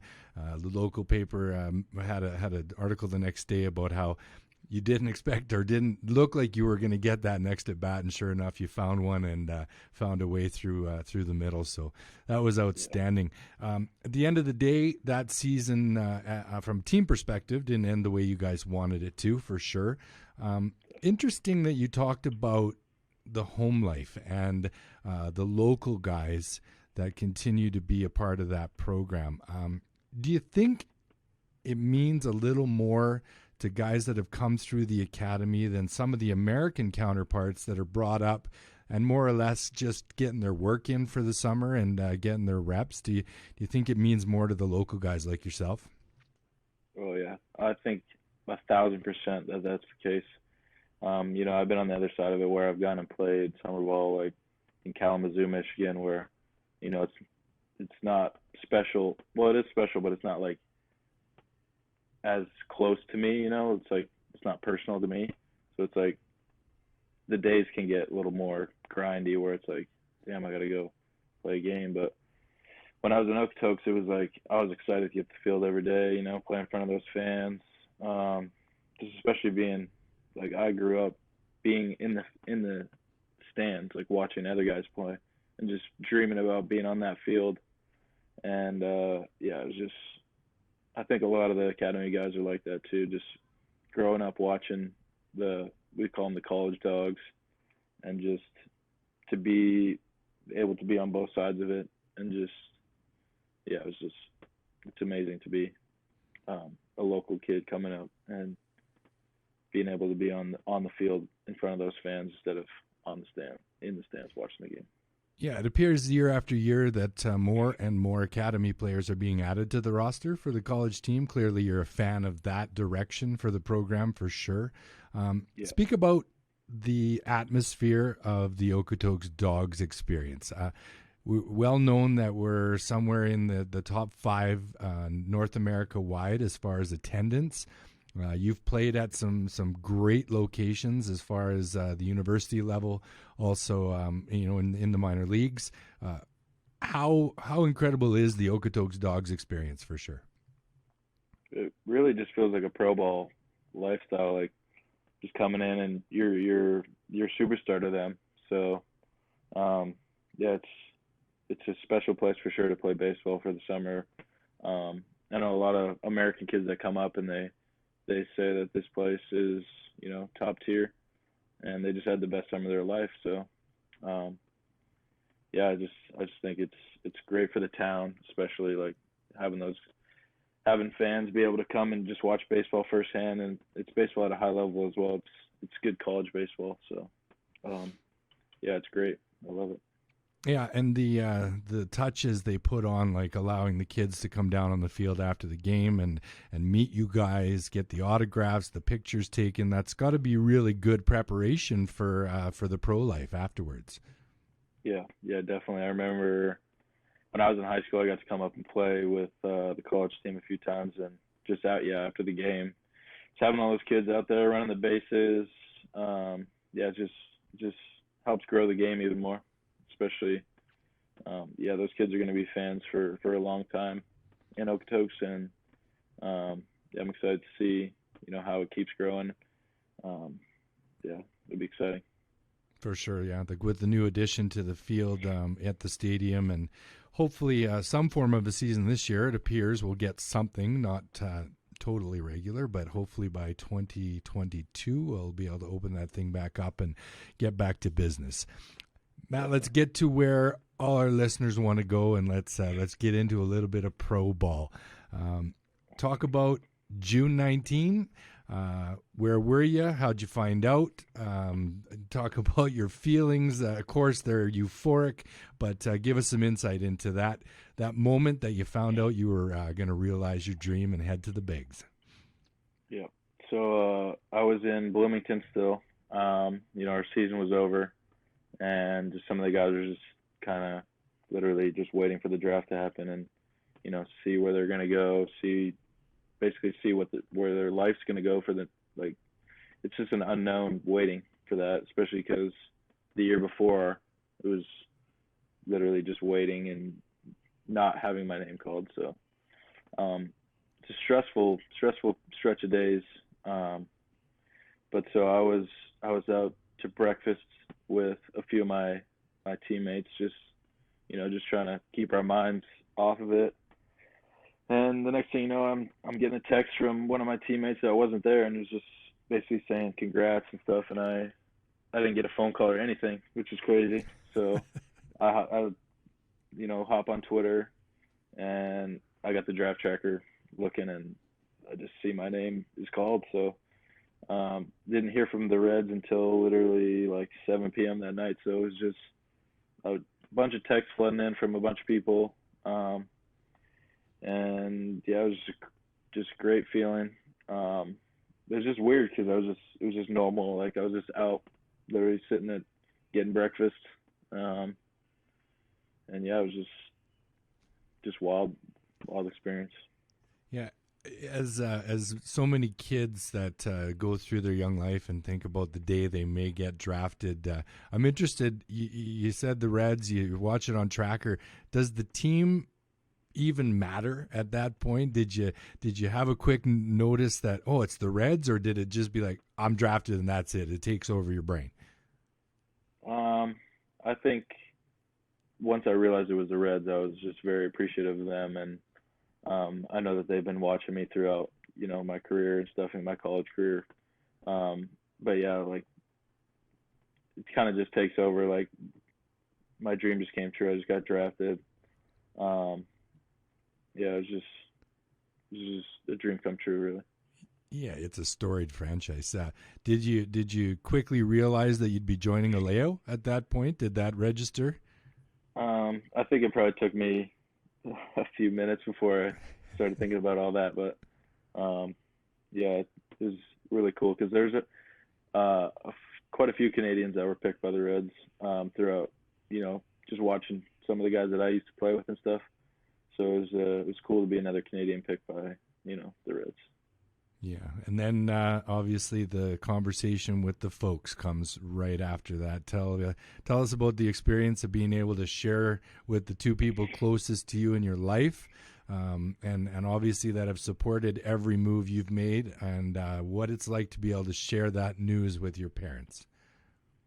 Yeah, it was great. It was like it wasn't just me that got drafted. It was like a family experience kind of. Because yeah, this is something they've always wanted for me as well, and yeah, dream come true for them for sure as well. Yeah, Mom was emotional, I'm sure. Yeah, she was crying on the phone, but yeah, I think I cried a bit too, to be honest. Can't lie. What about Stevie? Did we get a tear out of Steve? I don't think so, not that I remember, but I definitely remember my mom was crying. He's always cool as a cucumber for sure. Yeah. So off you go to start your professional career, your professional life. Let our listeners know what that's like. The very first initial phases of turning pro and heading off to start your pro career. What are the first things that go on? So, I think a couple days go by after the draft, and we fly into Arizona for, I think it's like physicals and stuff, and a few days of practice, get assigned to a team and whatnot. But so I had to get my elbow looked at from my previous surgery, and then I have like a chronic ankle thing that they had to look at, so I had to get that MRI'd, all this stuff. So it took me a few extra days compared to the other guys. So the other guys were out there practicing stuff in Arizona, and I was still like getting my physicals and stuff all taken care of. So it's like I think we're in Arizona for like 5 days, and so the fourth day is my first day that I can go practice and stuff with them. Hit BP, and so I knew I was either going to go to Billings or Greenville, Tennessee. And so initially I was planning to go, or slotted to go to Greenville, and my roommate actually, who's here with me, quarantined, but the two of us, so I hit my BP, whatever, leave the field, and before I know it, I'm getting another call that says, we're going to send you on a flight to Billings tomorrow morning with this guy, Quincy McAfee. And it was kind of just out of the blue. Like I had to go back to the field, pack up all my stuff, get on the plane 6 a.m. the next morning, when I thought we were going to be leaving like 2 days later to go to Greenville. So that happens quick. Next thing I know, I'm in Billings, Montana, meeting up with the team that had already traveled there.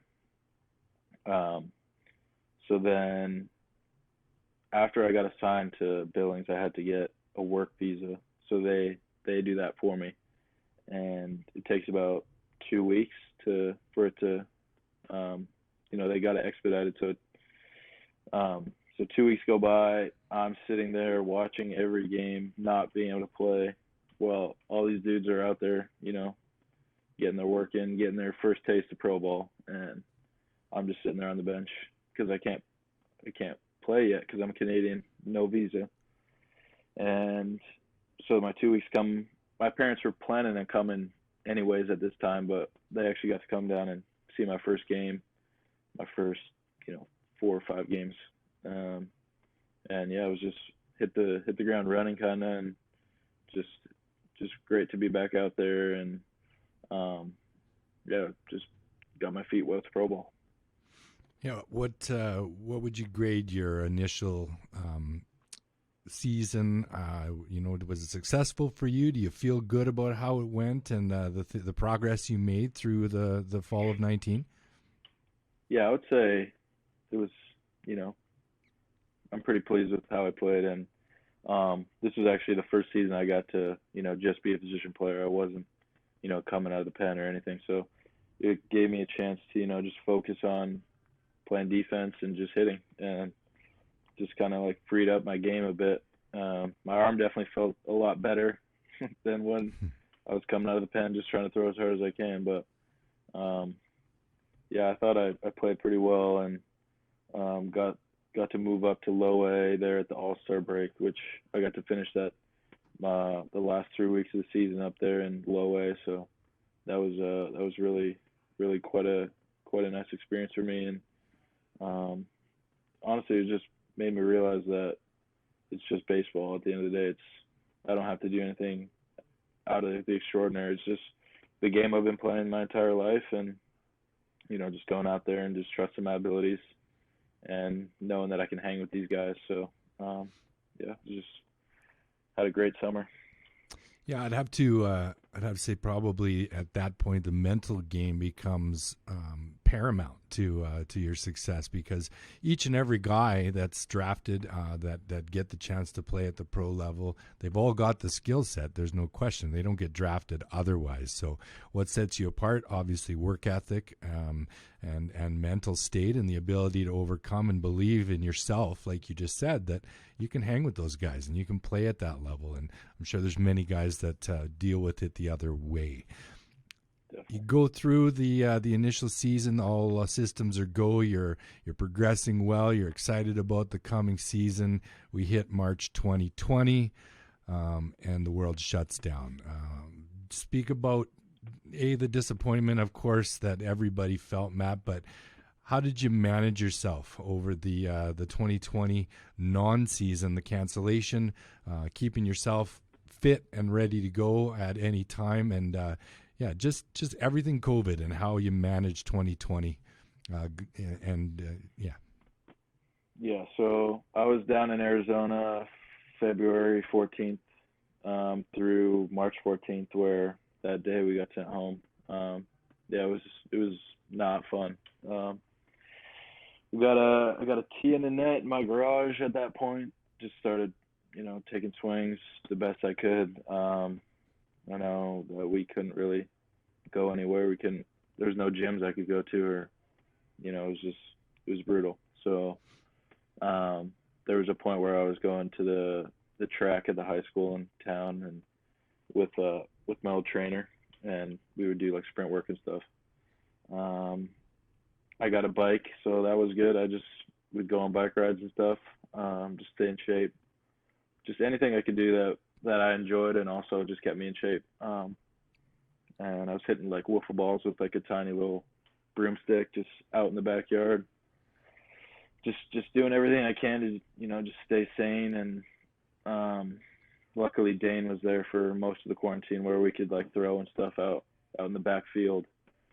And yeah, it was tough. But there was a point there, middle of the summer, where I kind of put the glove down for a little bit, and just, especially when I knew that the minor league season was canceled, it was kind of just like, this is a time where I can just enjoy being around my family and just being at home for a summer, which I'm probably never going to get that again. So, I mean, that side of it was good for me. And yeah, and then we got the invite to go to Instructs in November. But actually, 2020 was huge for me for getting into golf. Like, I was golfing like a madman, like seriously. And it's kind of weird. I can't hit the ball left-handed. I have to hit righty. So I've been, trying to teach myself how to golf a bit, which has been, I feel like it's good for me to kind of learn to hit opposite of what I do in baseball. It kind of just balances my body out. Or I can say that as an excuse to get on the course a bit more. But I know it's a beautiful game. I never really played it until COVID hit, so I can thank COVID for that. Yeah, it's got to be a great escape. Yeah, especially down here. That's a little bit of the reason why I came down early, is just to be able to get out on the course a bit and just enjoy the weather. But yeah, so we got the invite to Instructs. There was only 40 guys that were invited, so I was very lucky that I was invited to that, and played about 20 games, just like get a little taste back of baseball again, and then get sent back into the off season for about 3 months, and now we're back here again, ready to go. Yeah, were the organizations in touch with you through the COVID year, Matt? It seems like from social media, I mean, the things you hear, obviously most of it is crap, but were you guys kind of left to do your own thing, or was there instruction coming out about what you should and shouldn't be doing from the organizations? Yeah, we had a few Zoom calls, mostly just like checking in and make sure that we're doing all right. I was getting texts from different trainers that are checking in with you, making sure that you're staying in shape, and just staying mentally, locked in, and try not to get checked out too much. It'd be easy to just sit at home and play video games all day, but there's definitely some self accountability there, but yeah, they were checking in with us quite a bit. But I heard from some other organizations or some other players that that they were kind of left on their own, and just fortunate that the Reds were, invested in our development and just making sure that we're, ready to go for whenever. Like, no one knew when the next time we were going to play ball again was. So, they were good with just making sure we're ready for whenever that is. Yeah, so here we are on the precipice of must feel like actually getting your career started after all the downtime. Give us a perspective on your excitement level and where you are physically with your game, what you believe your strengths are now, maybe not so much before, and just kind of where you see yourself going this year. What are the ultimate goals for Matt Lloyd for 2021? Yeah, so I feel like I'm in great shape right now.